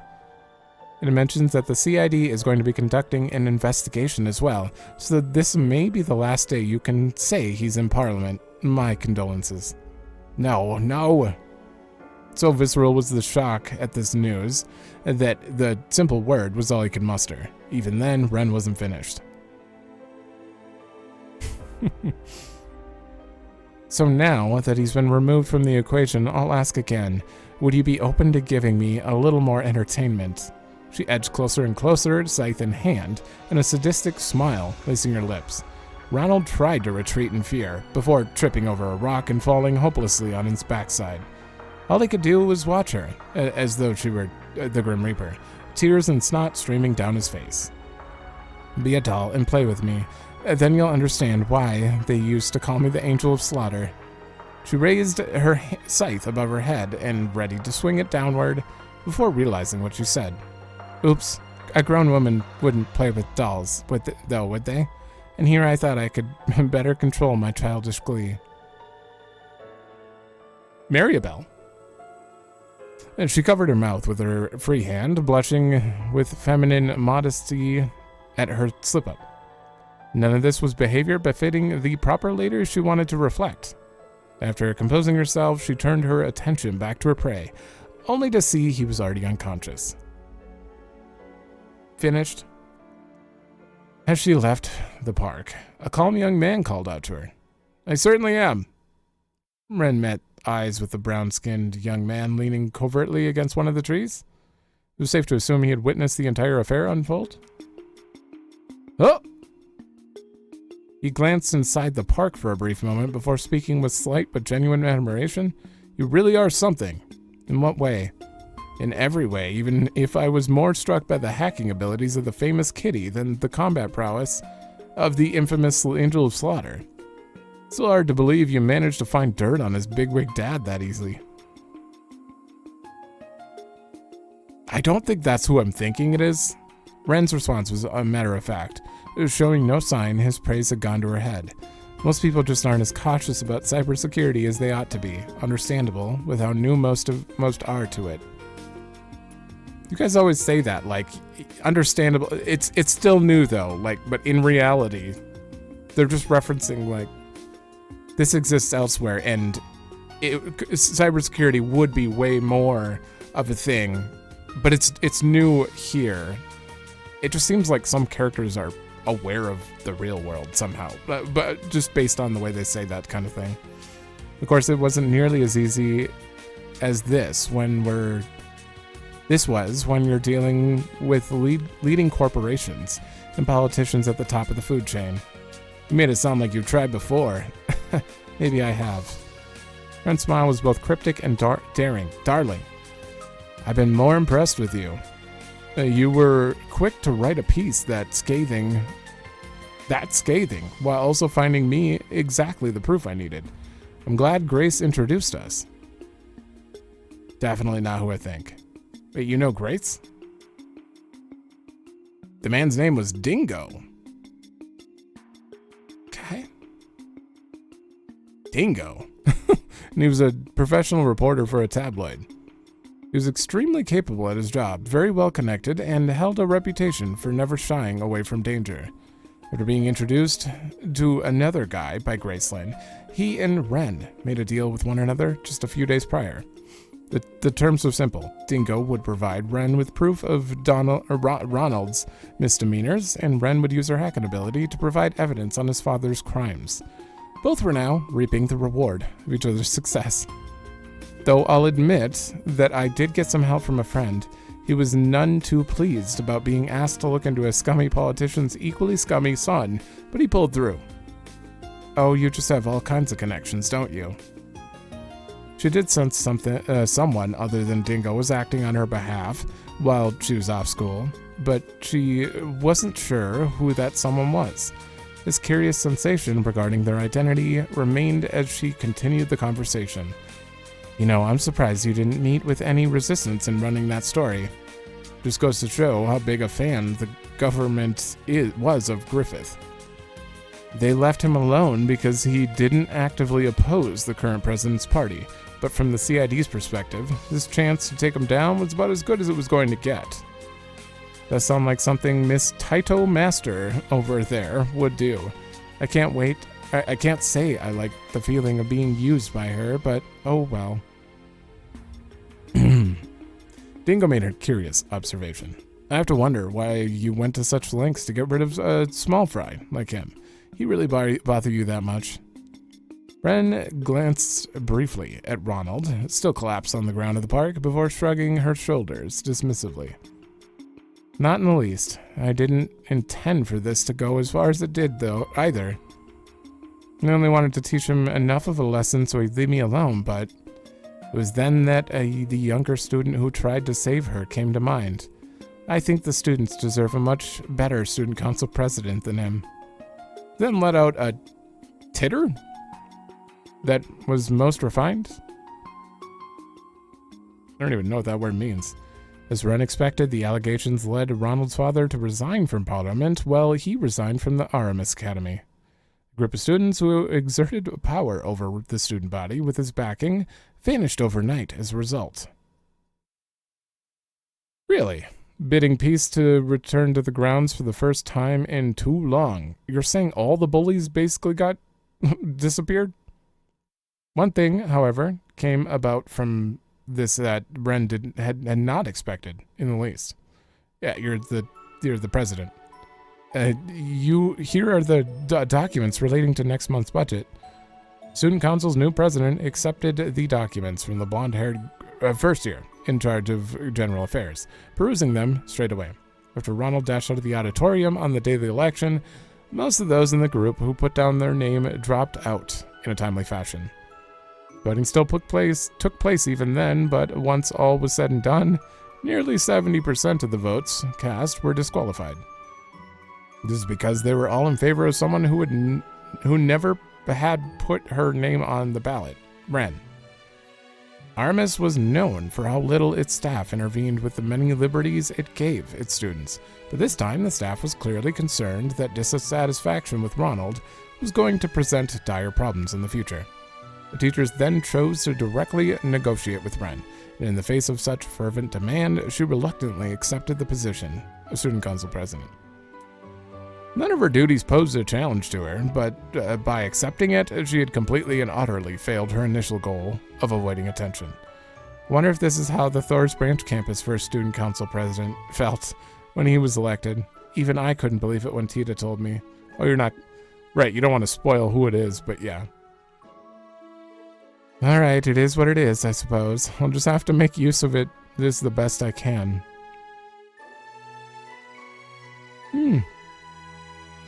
So the girl on the left is the treasurer, but she's also... That hair is the girl that went to defend her, I'm assuming. Yeah, that is the same hair.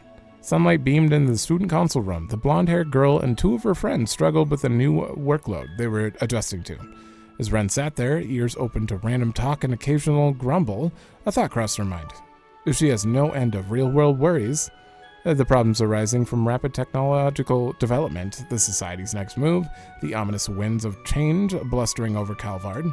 But despite all those, she wanted to enjoy her simple time here, while she could. Let's say we get this work done so we can celebrate with a tea party, The arrival of spring was now a distant memory, and even summer had yet to come. There was nothing particularly spectacular about this time. It was just another ordinary, beautiful, bright afternoon. Okay. Oh, that's the end of it. That was really long. I thought Reen's was long. That was way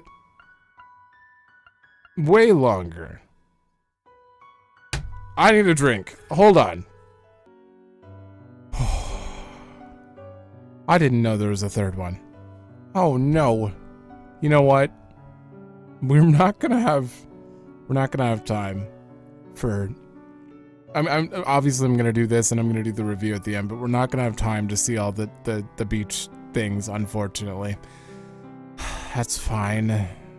I'll have to watch them in my own time, but damn. I thought this was just gonna be like the Grandmaster cutscene, but there's a lot more to, and it's all reading. Which is absolutely great. I'm absolutely enjoying these. These are very interesting. But I wasn't expecting it. Oh, now who is this about? September 1207. Okay, this is way before Ren. I cannot accept. I was not one to mince words. Who are you? With a braid? The hulking bear of a veteran, Bracer, Zin Vathic, could not hide his disappointment. Okay, we're we're following him now. Puffing out his bottom lip with a sigh as he stood before me. Not again. You have to resign yourself. You gotta resign yourself to the inevitable one of these days. Been indebted to this man, who was as capable as he was kind, since my first days in the guild. Truly, I didn't wish to be a source of vexation for him, but the witch alone was not enough. I have neither the experience nor the skill to be worthy of an A-rank so I cannot accept your recommendation. Bracers are assigned ranks based on their strength and achievements, with A rank being the highest, on paper, at least. Its members are the very face of its beloved organization, and as such, ranks are a metaphorical badge of honor, to be worn with pride. So how I'd received multiple recommendations for the most prestigious rank in 6 months? I spared no effort in working to hone my craft in the years I'd joined after school, and certainly I wouldn't classify myself as a doe-eyed newcomer, but to have my name among the greats of the guild? Absolutely not. And what is your name? Because I don't know who's even talking. But after turning down my first recommendation, a second one had come from the guild's headquarters in Le Mans. He asked me, "You got both in spades. There's something else making you lead towards a no." Le Mans? I know who it is. That's gotta be Fee. Right? Fee is the only one it makes sense for.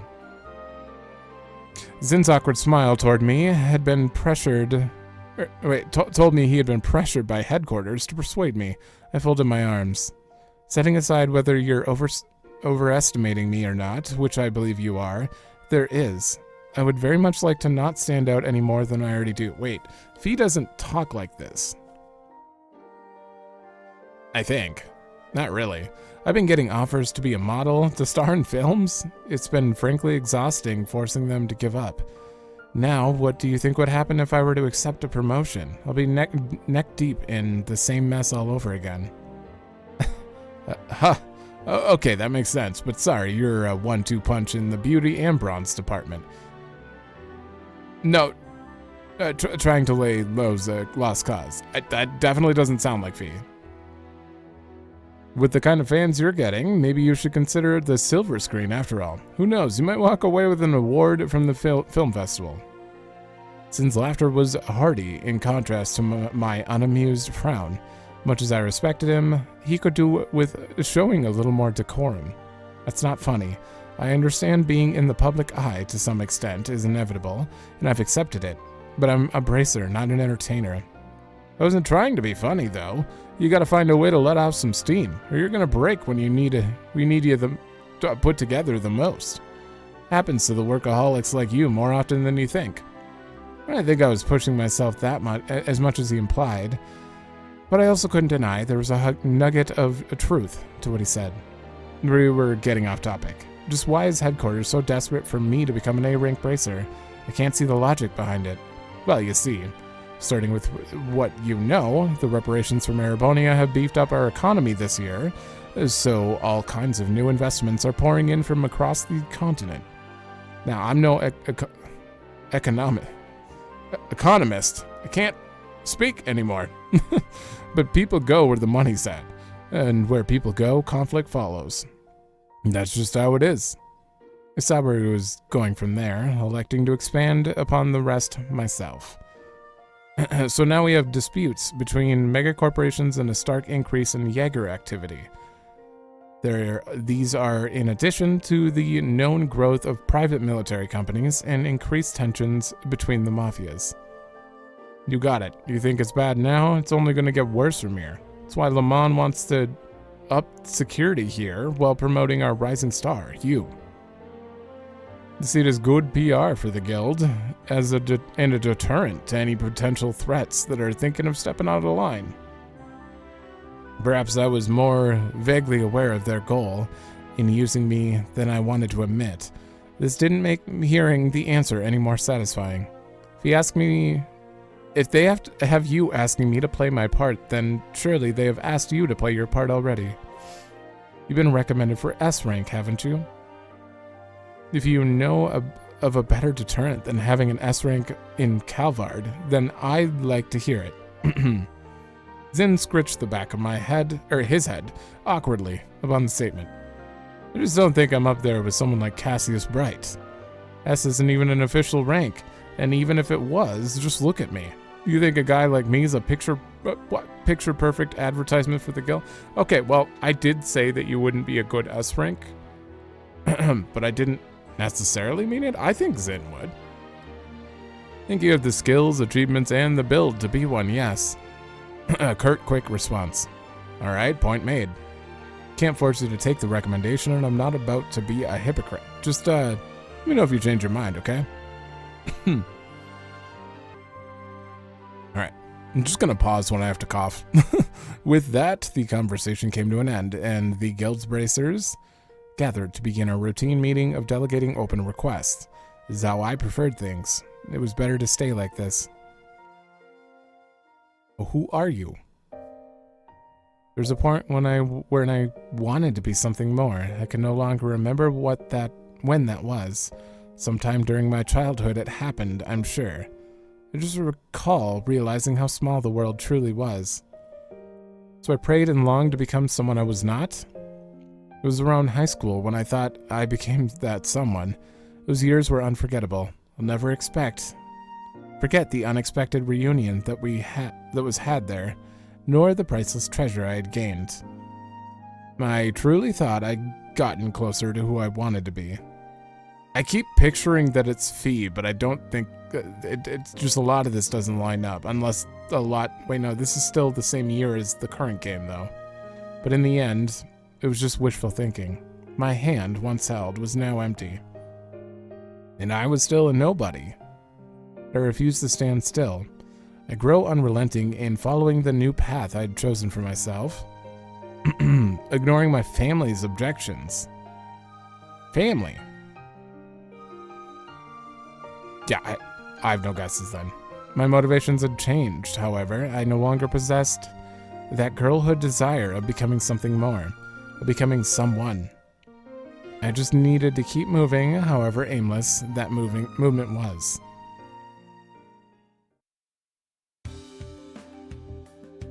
Well, aren't we looking gorgeous today? With a whimsical wink, a familiar bartender welcomed me to his establishment.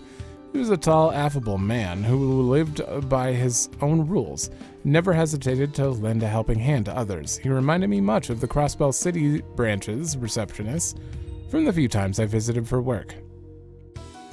Okay, so you're not a bracer from Crossbell. The place was nearly empty today. I sat on the counter seat farthest from the door as he approached. Like, part of me thought it could be like Annalise, is that her name? I don't even remember her. I barely remember her at all. The usual sweetheart. I stopped by here after a hard day's work on occasion. Whenever I did, I always ordered coffee and a light snack. This was not a coffee and snacks kind of day. I want something with alcohol. Even beer will do.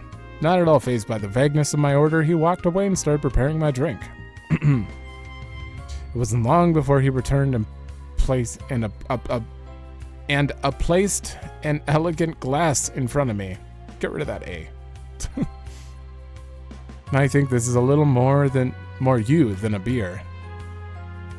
It's a beautiful cocktail, composed of two colors, a clear blue, like that of a priceless sapphire, and a calming jade.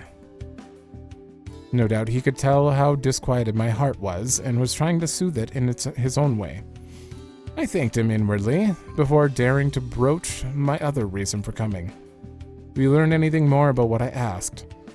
Apart from being a skilled bartender, he was also a well-known informant. He was extremely well connected to the guild, the press, and even the criminal underworld, but he was very careful not to overstep his bounds with that last one. Indeed, I found him to be a valuable source when needed. I wish I could say yes, but not even Dingo has any promising leads. Maybe it's Scott.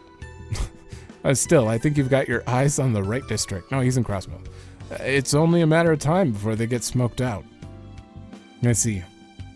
Since the guild's investigation turned up nothing, I was hoping he would better point me in the right direction, but it seemed this was going to be a lot harder than I hoped for. Things will work out. Just pace yourself and keep at it a little bit at a time. That also applies to that cocktail. It's a strong one, so don't drink it all at once. I tilted the glass delicately between my fingers as he stepped away, my mind continuing to wade through the case I was following. There had been a stark increase in illegal drugs on the market. Not just any drugs either, but ones of a highly addictive, dangerous variety. Hayaway, who effectively ruled the criminal underworld in Calvard, ordinarily limited their proliferation in the market as part of their rules.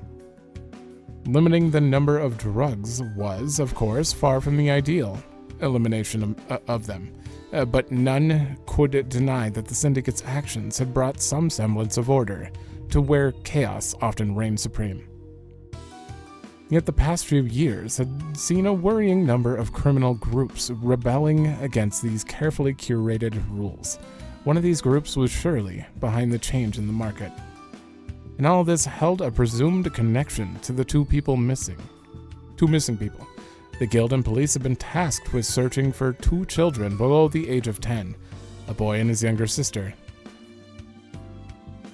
They simply left the house one day and had not been seen since. Evidence suggests that they came from a perfectly ordinary family, on good terms with one another, so the likelihood of them running away was slim. He mulled over the suspicion that they had been abducted for ransom early on, but not a single demand was made following their disappearance, so it was quickly ruled out. Despite a healthy amount of manpower that was coming from both sides, neither the guild nor the police had yet to find them. That said, the search so far had not proved entirely fruitless. Their last known location was fortunately established, and it was, unfortunately, a popular site for illicit drug trade. The working theory from there became that the siblings witnessed a transaction and were held captive by the criminal parties involved as a result. Oh. If that held true, then the longer it took the parties to find them, the greater the danger their lives were in. The abductors wouldn't do anything right away. Murder was sure to leave trace evidence behind. But it was only a matter of time before they resorted to that, or trafficking abroad to be rid of them. With each passing second, the odds of the children being returned unharmed were dropping to 0. At the same time, all of this was pure speculation on our part, based on a single established location. For all we knew, this had nothing to do with the criminal underworld at all. The potential dangers thrown around made inaction an agonizing task, but if there was no evidence to go on, action was impossible. We could forcibly arrest any suspicious people on site and make them talk, should we wish it. But that would be a direct violation of the Guild's code and its founding principles. The Bracer Guild always sought to be an ally of the people first and foremost, so resorting to criminal acts to obtain evidence was out of the question. If only this strict adherence to our code didn't stop us from being able to resolve so many crimes, thereby putting people we swore to protect in danger. It was the ultimate impasse. As I found myself pondering on the impossible dilemma the Bracers had placed themselves in, a familiar face came to mind. It was a childhood friend with blue-tinged unkempt hair. Though we had lost contact with one another some years ago, or before, he one day returned to the city as suddenly as he had left it. Maybe this is actually a new character. Like a straight up new character, because I don't recognize anyone with this particular backstory. I don't doubt that this might just be a Bracer we don't know about who has been from Calvard and maybe just went to Le Mans and did some work there that we never heard about. Soon after starting up a peculiar profession that skirted the lines of legality to a dangerous degree. The kind of profession that could easily involve himself in affairs of many an unscrupulous individual, or so I believed. Just what did that idiot think he was doing? He walked out of my life without warning and walked back in much the same. Yes, it's definitely, I have no clue. I'd spent so much time searching for him, I knew our reunion would be an awkward one based on how we parted. But for him to return after all that waiting, all that searching, and dive into some questionable enterprise, so different from my own, was almost too much to bear. It gave rise to many concerns as a Bracer, and many more concerns as a friend. And the one that bothered me most was, why hadn't he come to see me? Did he have any idea how worried I was about him? How worried I am about him? Irritation building, I took a large gulp of my cocktail, but the alcohol only fanned the flames of anger burning in my heart. They burned brighter and brighter still, becoming a dazzling white that projected countless transient images of the past. And just as quickly as it had flared, my anger faded in an instant, replacing itself with a very different emotion altogether. Why did you leave me? The words slipped out of my mouth without me realizing it, making me feel downright pitiful once they were said. If someone were to see me in this state. Still haven't moved on, I see. A familiar but unexpected voice called out to me, causing me to jump slightly from surprise. I quickly regained my composure. I just have a few choice words I'd like to say. My response feigned calmness as best as I could. Couldn't help but think I had more than a few choice words, really, but following up with that would aid my annoyance in a way I would rather not further. Oh, I imagine you have more than a few. Right, of course you would see right through me. The bespectacled man then sat next to me as though our running into each other was no coincidence. He was another childhood friend of both myself and the one I am lamenting over. And someone who followed a remarkably different career path from either one of us. If it's still bothering you that much, why not go and see him? You already have his address by now, surely. How could I, with how much time has passed? As I mumbled my response meekly, I thought I could hear the man next to me chuckle. Well, then I suppose there's no need to rush things. With your lines of work, I'm sure your paths will cross naturally. In due time. Who has blue hair? Do I know anyone with blue hair? Like, period in the sky? Dino has blue hair. Dino's like... Dino and Milliam are the only people I can think of in the whole Trails series that have blue hair. And Dogi. Maybe it's Dogi from East. I didn't expect that kind of response. You make it sound so romantic. Lest you've forgotten, I don't struggle with expressing what's in my heart the way he does. Now, since we're here, how about a toast? I'll, make your next one non-alcoholic. Unless you've forgotten, I can handle my liquor just fine, thank you very much. We then spent the rest of our time reminiscing about the past. It had been too long since we were able to just sit and talk like this. It wasn't that he and I had become estranged, but both of our jobs made it a trying task to meet even at the best of times. By the way, I've heard word that you turned down becoming an A-rank bracer again. Of course, that wouldn't escape the CID's ears. Oh, so you're friends in the CID, okay. The information itself wasn't confidential, but that he already knew something, however unofficial it was entirely typical of him. The Bracer Guild focused on protecting civilians, while the CID focused solely on the needs of the president in office. The groups were neither enemies nor allies. They simply had very different goals where work was concerned. I know it isn't my place to tell you to accept the offer, however. He paused before resuming, his tone becoming markedly more serious. The times we live in demand a new hero. That much is clear. I had no idea what a realist like him was trying to say by implying I was a hero. But before I could inquire further, he changed to the subject that was likely what brought him to find me in the first place. Now, if you don't mind, I have something that will be of interest to you regarding those missing children. My eyes widened from the unexpected change. He continued. They identified the group that made that district their turf, as well as have compelling evidence of a crime taking place. You may proceed as you like in cooperation with the police. I couldn't believe it. On a fine silver platter, he had given me just cause to act, and since the information came from the CID, there was no reason to doubt its veracity. I felt it. I felt like I was on the verge of rekindling my girlhood desires. All I'd done till now was follow life where it was taking me. And yet here I found myself before a new path that could lead to that someone I once wanted to be. This deviation terrified me. What if it led me to lose someone again? What if it ended in more pain? My fear begged me to stay idle. I was a fragile human being at my core. I knew it well. Made me wish I was anything but. It inspired me to take up the sword and rebel against any whispers of weakness. And I played the part admirably on the surface. Sword user. But if I were forced to face cruel reality in the future, I wondered, would my heart be able to take it? I'm so curious about their identity. You can kind of see them from these little things, but like, I don't think it's anyone we know, but just give me a name.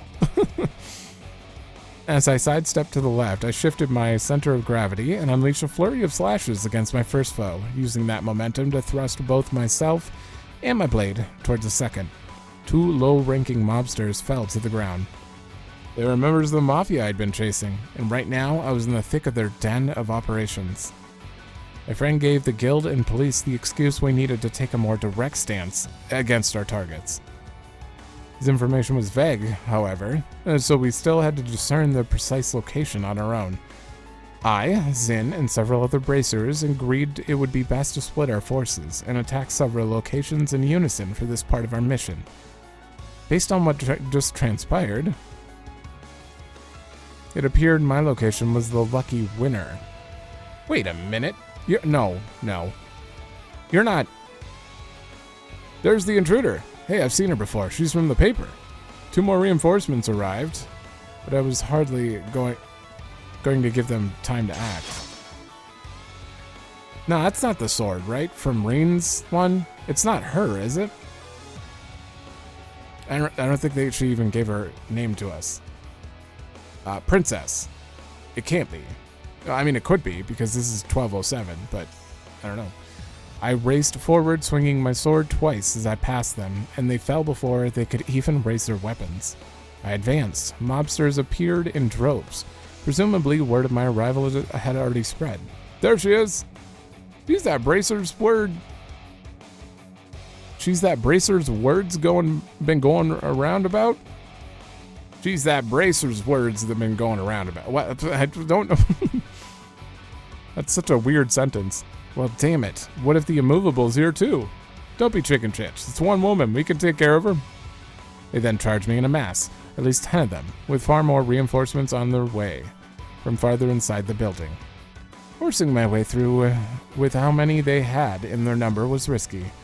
I knew the sensible thing to do would be to wait for other bracers to show up, but I also had to consider, what if my waiting afforded the Mafia the time to wield the children as hostages? Weighing the 2 options, I concluded that whatever reduced the chances of that happening was worth the cost. I needed to push on and settle this now.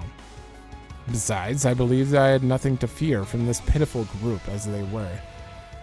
Were they seasoned combat veterans, they could have used their numerical advantage to implement complex formations and corner me, but they did no such thing. The amateurs.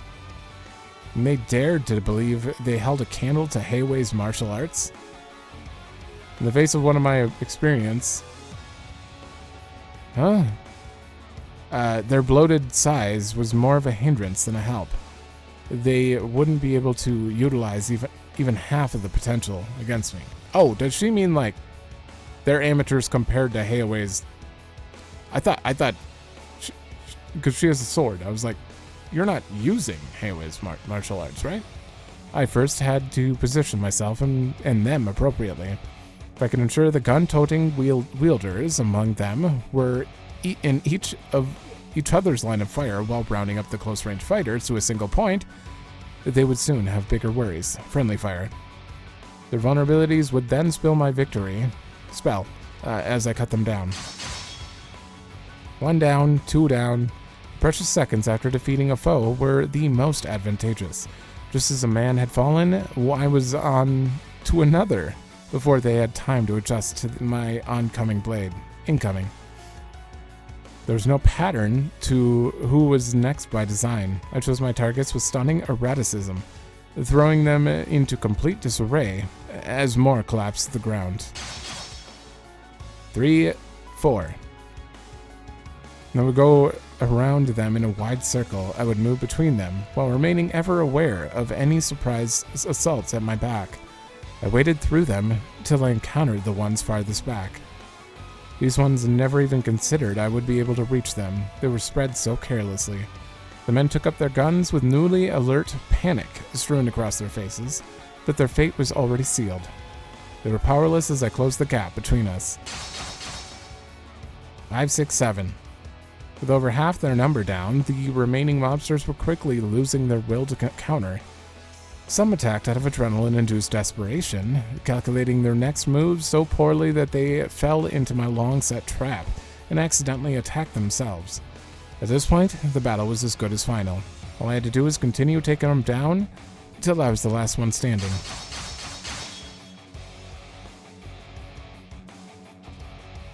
There were smaller groups I encountered on my way through the building, but I was able to disable them with little effort. The path they opened up for me eventually led me to their leader. He was a middle-aged fellow pacing restlessly around an unpleasantly gaudy room until I entered. He twitched in fear upon the very sight of me. "Why are you here? Where are my men?" Kissing the floors. I answered so calmly and concisely that he balked in disbelief. That's impossible. I sweat my balls off to build this group from the ground up. And you're just saying a girl like you tore it down? Just like that? I ignored his crude language and drew closer as I thrust my sword till it sat just between his eyes. He let out a squeal. "Ugh!" Well, I'm no ordinary girl. I'm a bracer. And don't worry, I didn't kill them. They have only been knocked out or restrained. You'll be seeing them again soon, in prison. I shot a darkened glare in his direction as the tip of my sword wandered downward towards his neck. "Now I have some questions for you, and you will answer them." The man nodded emphatically, his whole body trembling in fear. 2 children, a boy and a girl under 10 years old, disappeared last month. Your people abducted them, didn't they? He nodded. I knew it. Then where are they? What did you do to them? They're in the room on the far side. They're alive. At last I could breathe a sigh of relief. My most fundamental objective when coming here could be fulfilled. Next, I needed to ask him more about his group.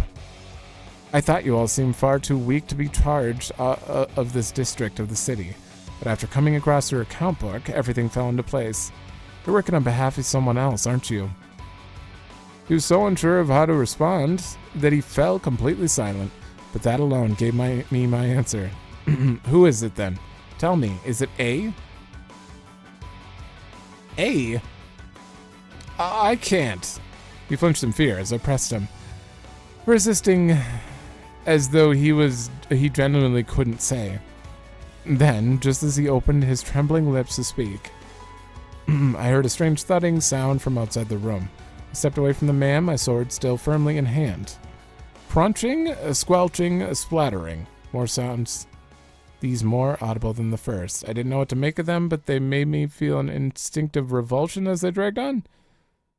They may have come accompanied by faint groans, but if they did, they faded just as soon as the sounds themselves. I remained on guard as I stepped out into the hallway, ready to be attacked from any angle at any moment. And the sight that greeted me defied all imagination. The mobsters I fought through were mere minutes before were now nothing more than distorted, mutilated piles of flesh and bone? Not just one or two, every single one of them, without exception, had been reduced to bloody mounds. Some were without heads, others had their organs ripped from their abdomens. Oh, damn. Then there were those with their skulls caved in and leaking pulverizing brain matter, and the ones with their hearts pulled out and squeezed. Each corpse was different. Each corpse was unbearable to look at. The plain hallway I traversed with all due speed was now covered in a sticky, slimy red. What the? Who could have done something like this? The sight was so awful that my free hand, now clenched, shook from disgust. When was it ever necessary to go this far? What could have anyone have gained from this? Wait, no. I realized I had just made a very careless mistake. I turned and hurried back into the room I was just in. I was too late. The Mafia leader was floating in the air at the center of the room, as though some unknown force was holding him by his chest. Oh, a monstrous sword pierced through his chest. And a single streak of blood dripped from his unspeaking mouth. There was no room to believe he was anything but dead, like all the others in the hallway. He didn't even have time to scream before his life was taken. What the... who are you? I barked at the center of the room, trying to drown out my instinctive fear with anger. At a glance, only the corpse and I were present. But if I strained my eyes, I could also see the faint contours of another distorting the space around them. Must have been some form of act of camouflage. I would have thought it a basic courtesy to give your name before asking another's charming ace of the Bracer Guild. It was a man's voice that projected through true arrogance, as though he were above all others as a matter of course. Instinctively readied myself for battle in response, but my actions seemed not to faze him in the slightest. No need to be spoiling for a fight. I'm simply here to take out the trash before they were careless enough to leave a trail for the CID to follow. What? You... But mound puddles, blood mounds, what? That was... Was I really talking to a fellow human being? How could he speak of such gruesome murders in those terms? It must be Dexter. Are you a business partner of theirs? No, you must be from the group above them. Very good. He then swung his blade to slide and toss the corpse off to the side with all the respect of a used cigarette. How could he treat people you worked with like this? People? Have you your ears? I said nothing about taking out a person. Only trash. The same applies to the garbage piling up in the hallway. They've always been so, even before they stopped breathing. It was clear that communicating with someone of his nature was impossible. I dismissed calm reason for an intense, all-consuming anger. So great that my entire body couldn't stop trembling. You monster. Before I knew it, I had sprung into action, pouting every drop of my strength into my blade to launch a swift, unavoidable strike. But he repelled it with one vertical swing of his own. This one exchange was enough to tell me that his strength was well a league above mine. He parried my blow at the most perfect instant, canceling out the force of my attack with so little effort that it barely scratched the surface of what he was capable of. The act of camouflage did nothing to hide the monstrous nature of his cruciform sword, either. Its design was combined silver and black in an unholy fusion of darkness and light, as if chaos itself dwelled within the very blade. It was no common weapon. Even if I continued to give it my all, my odds of winning against him were extremely slim. But at the same time, my instincts were screaming at me I could not allow him to leave. I charged again. If attacking him from the front was going to work, then I'd have to go for his side. He blocked that attack with just as little effort. But I wasn't done yet. I refused to stop moving, slashing a third time with even more speed than the first two.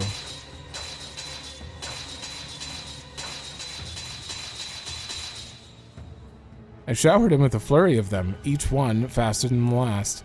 When I finally reached my physical limit, I darted into a new direction, attacking him from behind. Put my very soul into one overwhelming attack aimed directly at his rear, which I could only just make out through his camouflage distortion. I got him. However, the second I became sure that victory was within my grasp, his cruciform blade carved a great arc through the air in a ferocious spinning slash. I was able to instantly defend myself against the blow, but the force of it sent me flying backward. I was fortunate enough to not have sustained a direct hit, but my body shook from now being able to fully cancel out its massive weight. You mean not being able to? Still, I forced myself back to my feet and glared at his form. The difference between us was night and day. It was as though he could manipulate the very flow of battle, much like the master of martial arts who understood the true nature of all things. He paid no mind to my pitiful attempt at bravado and gave me a short laugh before speaking. Impressive. You put up more of a fight than the rumors led me to believe. What's your goal? What are you trying to do with all your strength? I expected him to reject or ignore me, so I was taken aback when he paused for a sincere moment of thought before answering. An interesting question. is supposed to instill fear. Fear? Almost out of my ears. Fear is the heart of all we know, domination and servitude, order and harmony, and production. All of it exists because of fear. Is why I seek to instill it, fear, in its purest form, much like the retributive tower that appeared in Crossville half a year ago. Who is this? Such a pity that it fell. There was such pleasure in his words that it made it easy to imagine the expression on his veiled face. And as insane as what he was saying sounded to me, I knew he meant every word of it. You really are a monster. Continue your fruitless attempts to stop me, and you'll understand what I mean in due time. And lowered his blade. As a parting gift for assisting me in my house cleaning efforts, I'll let you and those children go. Keep that far too pristine blade sharp for our next meeting, Bracer. With that, he turned to leave. Wait. Wait. Just as I extended my hand, the ground below him emitted a bright glow, and by that time that glow faded, he was gone. He had likely used the same teleportation spell that certain other criminal organizations were known to rely on. His departure also released all the strength I had left in me, not from relief, but from the exact opposite. I was so overwhelmed with frustration that I let him leave. So afraid of what he might go on to do because I couldn't stop him, that I lost the strength to even stand. Of course, this is just who I've always been. I haven't changed one bit since the day you left me. I'm still the same powerless girl I was back then. My work here wasn't finished yet. I walked to the next room. I opened the door and was greeted by what appeared to be an old storage space. There, across the hall, I found who I was searching for. My brothers and sisters pair... The brother and sister pair were crouched against the wall, the boy trembling on the floor as his sister stood close by. It's okay, I'm here to help. I kept my tone as gentle and reassuring as I was able. The girl smiled, while her older brother continued to hide his face. I slowly walked towards them, careful not to make any sudden movements, but as I did, the boy shook his head vigorously. His whole body trembled more the closer I got, as though you were trying to tell me to stay away. The answer from that man flashed in my mind. Fear is at the heart of all we know. These poor children were very much in fear's clutches. No matter how gradual I was in closing the distance between myself and the boy, trying my best not to provoke him, his body language showed he continued to reject me. We were now within arm's length of each other, one another. His shaking grew more violent, and though he opened his mouth to speak, his voice refused to come out. It's all right. I smiled a most comforting smile. After that, I reached out behind me and grasped the blade of the knife that was being thrust towards me. I turned swiftly, my fingers never letting go, and found the one gripping the hilt to be none other than the sister. Oh, God. She had tiptoed around my back while I was kneeling to meet the brother and tried to stab me from behind. She was a bit startled by my halting her attack, but otherwise she stared blankly forward, emotion on her face nowhere to be seen. I suppose he was right about fear. It controls everything we do. You must have been through something terrifying if it made you resort to this. No doubt they were now conditioned by fear to attack anyone who came to their rescue. Jesus! I paid no mind to the blood from my bare hand slowly dripping on the floor. The cut from the knife was nothing compared to everything else in the moment. My first priority instead was to reassure the girl that I meant no harm. But we humans are capable of more than giving in to that fear. We can fight it. With courage, we can fight it. Your brother was doing just that now. He may have been gripped by fear, but he still fought his hardest through his actions to alert me of the danger his sister posed. Even if it took all he had, he wanted to keep me safe and to keep her from committing an irreversible, regrettable act. It was thanks to him that I noticed what she was trying to do. You don't have to be afraid anymore. I'm a bracer. I'll keep you safe. I took the girl into my arms. You're a bracer? Even her voice was devoid of emotion. That's right. I'm here to help you. Oh, I think I've seen you in a magazine before. Something Blade. I think. That's right. The nickname is a little embarrassing, but I'd be happy if you remembered it. Something Blade? That way, as long as you hear it, you'll know I'm here to keep you out of harm's way. I tighten my grip around her as if to stop anything from hurting her, and surround her heart with my warmth. It really will be okay, I promise. I noticed her eyes twitch just slightly, and before long, her eyes filled with tears. Soon she began to sniffle. At first, a small one here and there, till they gradually grew more pronounced, eventually turning into uncontrollable sobs. She had finally been liberated from her fear. As for me, I stayed my course.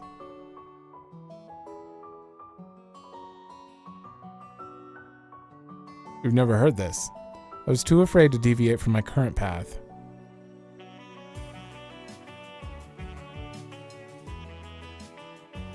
I'm pretty sure this is new. It's real quiet.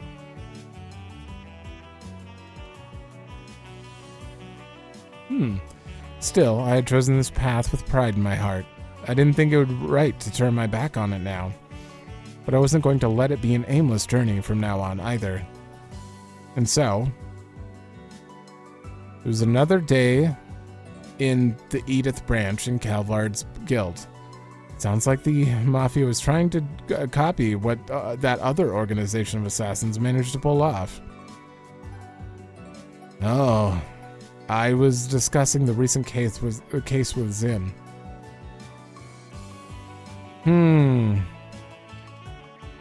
They were trying to copy. They're trying to kidnap them and turn them. Like, I don't know what to call the other organization. I want to say Garden simply because they said you addressed it, but I don't know. I was discussing the recent case with Zin. The siblings had indeed been abducted because they witnessed an illegal transaction. The Mafia involved then thought to mimic a group of assassins known for raising children with the intent of turning them into professional killers. Their attempts, thankfully, proved as unsuccessful as their attempts to remain covert in selling drugs. The CID found them, and whoever they were working for, purged them. A hell of a way to go. If I hadn't been so incompetent, maybe they wouldn't have been purged at all. Don't beat yourself up about it. The Guild's priority is to keep civilians safe, not criminals. Now, I don't want to say they deserved it for getting involved in organized crime, but it is what it is. Try putting that frustration you're feeling into more personal growth instead of letting it eat you alive. I was told that while the siblings were going to need a psychological counseling for some time, they were fully expected to recover and go back to their everyday lives. My meeting with them had triggered something inside of me. Came to realize that something needed to change. I had to take some kind of step forward, even if it ended in me falling to the floor in some dramatic fashion. I just needed to pick myself back up. With that in mind, I accepted my multiple recommendations. The times we live in demand a new hero. Doing so made me think of what my childhood friend said to me. I didn't believe I had what it took to be a hero. But if I could even be just a brief one able to give the people hope and banish the darkness ahead, then that was reason enough to keep going. I think that guy on the left is actually the main character on the cover of Daybreak. Is he? Does that mean you're the girl on the cover? I've seen it. Yeah, you could see it. I made a... Never mind. Maybe? Wait, does that guy have blue hair? Oh, maybe he does. Maybe that could make me somebody... And maybe that could make me somebody enough to fight alongside the real hero once they came to light. Words. Well, should we get down to business? Zin turned to face me, his classic broad grin, even broader than usual. It'll take a while. It'll be a while before the official paperwork arrives from headquarters, but I'm sure they won't mind me speeding up this part of the process with how much they wanted this. The Republic now has an Abracer who reached A rank at the same age as Empire's Purple Lightning. Okay, so you're like 26, 24, 25? Congrats on your promotion, Elaine Auclair. Oh god. Beauty's Blade. I don't know how you pronounce it. Auclair? I'm gonna say Eau Claire. It kind of sounds like Eau Claire. Elaine. Absolutely, 100%. That is a character that we're playing in Daybreak. There's no way that one was the most. Well, I don't know if Ren's actually in Daybreak. Then all of these are pretty equal. I'm pretty sure Reen won't be in Daybreak. From what I was told by someone who has played it in Japanese. I don't know though. They could be, you know, the good non-spoiler friend. Oh. Of course, you just had to show that. Suspension of causality recording engine activity confirmed. Force connection to astral link severed.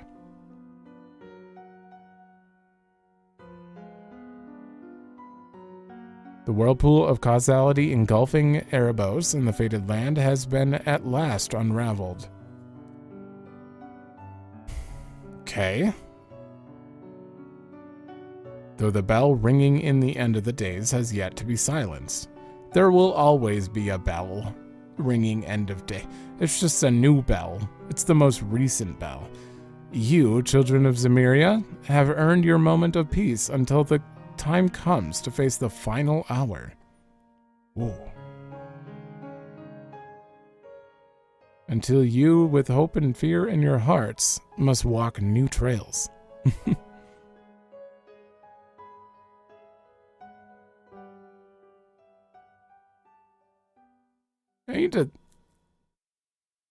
I wasn't really paying attention to the first line there. I think it was trying to imply something about the Grandmaster, though. I think. How's the Grandmaster involved in any of this? I don't know. I can't even go look at things. I can't deep dive into anything simply because, like, the game is out in Japan. The next two games are actually out in Japan. Daybreak and Daybreak 2. So, I can't look up anything, or there's a chance that it might be a spoilers for that. But I'm just so curious about the Grandmaster and all that stuff.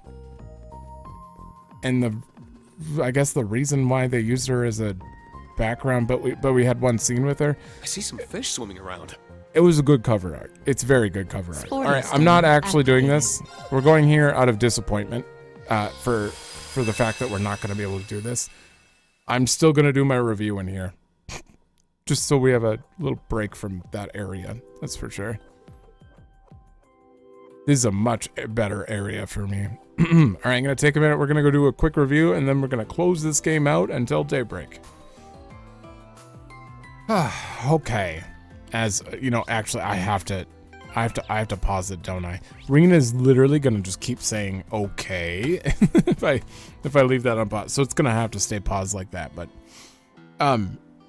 amazing game. I'm just going to very quickly go through this. If you've never seen the end review stuff I do for games, it's just quick random numbers that come into my head and quick discussion. You know, instead of just like saying, "All right, game's done, bye." I like to at least, you know, express how I felt about it. It's nothing, it'll probably won't be anything super amazing. I'm not very articulate, so wouldn't expect much out of me.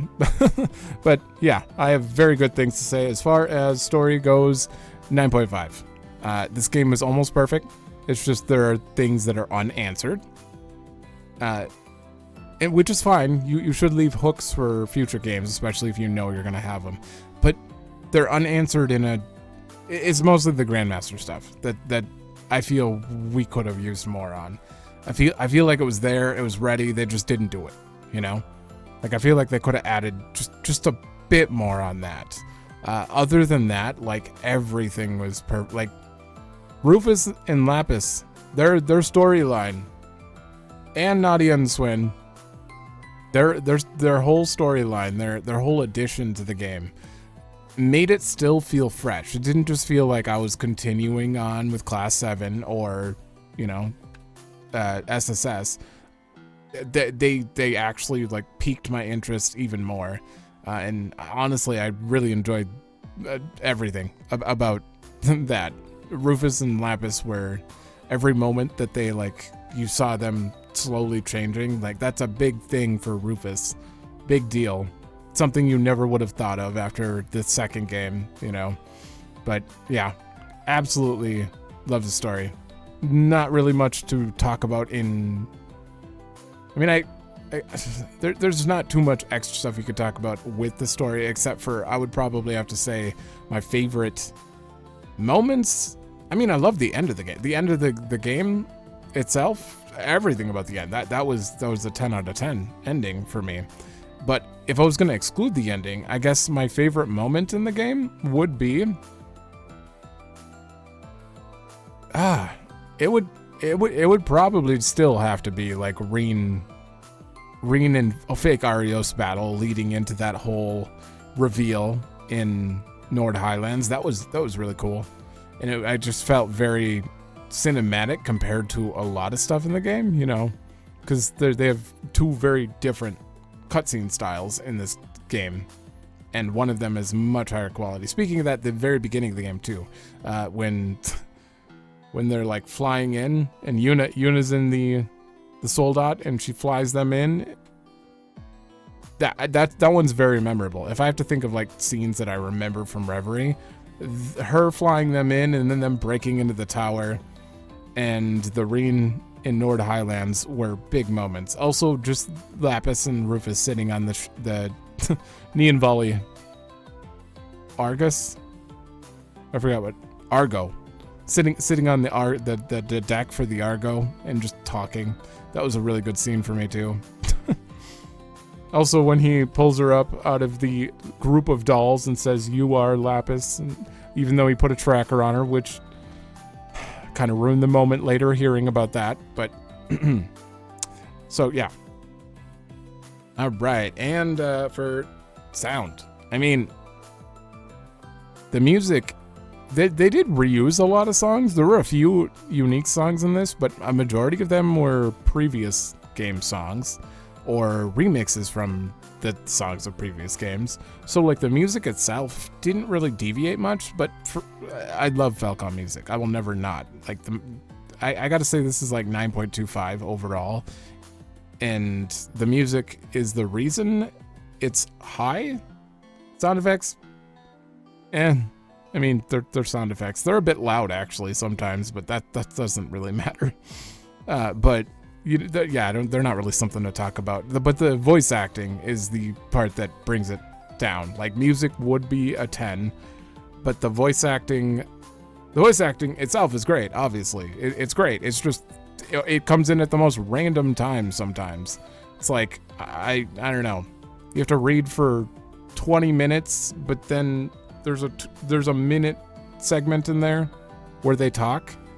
And it's the not important part sometimes, you know, where they're talking about like, all right, we're going to go do this. It's going to happen. And then all of a sudden someone's talking and they're like, you look well today, you know, and that's the scene you decided, or the part that you decided to voice. So there were a few, you know, moments where I was like, this could use more voice acting or no voice acting in those sections, and it would have been okay. But the weird mix, it just confused me. I don't know. But yeah, that's about all I got on that one. Art. I think I already mentioned this at the end of the finale, the original finale, but like the game looks great. The UI, everything's the same. It's the only thing that really upgraded were the specific cutscenes they added, which are in particular, there's only a few of them in the game where like there's not even the subtitles are different in those scenes. You know they're different because there's no backdrop, there's no like who's talking, it's just text, you know. Those scenes in particular were very different, and I love their inclusion. They definitely helped my feeling of, you know, like, wow, the art's certainly upgraded just for those sections. But overall, I'd say like this is an 8 for the art itself. When you compare it in like your typical RPG category, there are a lot of good-looking games out there in this category, and this one, it's better than the previous entries, but it could be better, you know. But they are an indie group, or indie dev, so I get it. I mean, you work with what you got, and they do very good for what they have. So I don't think I really need to go into anything else there. I mean, the UI is the UI. It's the same in every game. Gameplay. This is definitely a 9.5. I want to give it a 10, and I really don't have anything bad to say except for like little mini game issues. One in particular is the boat riding one that's like literally right behind Reen, right there. Yeah. That mini game. Really clunky controls. Also, the Project Tearfing clunky controls. There are a few others that I can't think of at the top of my head, but overall, it's a 9.5 for me because the way you grind in this game and the fact that they added a Reverie corridor that you go in and out of like pretty much any time in the story, and it consolidates all the groups, and the gacha system doesn't feel too invasive, you know, like it's really fun.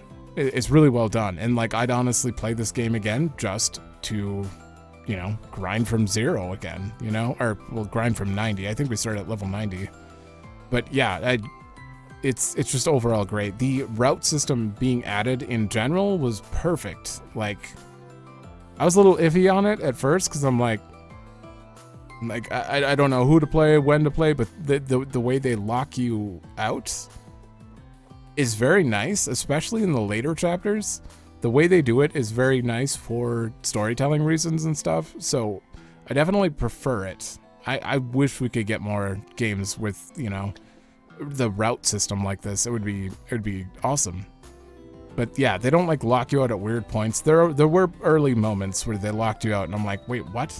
Why am I being locked out? But until you unlock it, you're like, once you unlock it, you realize why. It was obvious that you had to be locked out. The mirror locks were a little strange. I feel like they should have been like at the beginning of the chapter just to get them out of the way, but I guess they had to introduce people. Like, Rufus's group could not go into the mirror until they got Ren, and they're walking away from the city. They did not want to do it earlier than that, which makes sense. I get it. So it just felt a little weird each time they had to introduce, you know, like lock the other two groups because of that. That felt a little strange, but yeah. And rating overall, I think it's a 9.5. As far as like, because this is based off genre, so like as a JRPG, this is a very good JRPG, and I very much enjoyed it. I'd put it maybe at the top of my Trails list. Maybe, I don't know. See, nostalgia's a bitch here when it comes to this stuff, because like I keep thinking of older Trails games, and I'm like, I really love them, but then again, Final Fantasy IX is my favorite game of all time, but that doesn't mean it's the best game, you know? Final Fantasy IX is amazing, but part of it is like, I played it at a point in my life where I had nothing to do at home, and it got me through some stuff, you know? So like, I kind of have that feeling about Trails too, certain Trails games, so...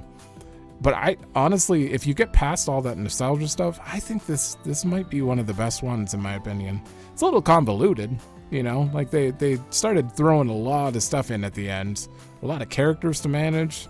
everything, but that's all a plus to me, I think. I don't see any of those as a negative. Yeah, overall, I mean, there's no point in saying I highly recommend this game, because if you're watching, you already saw it all.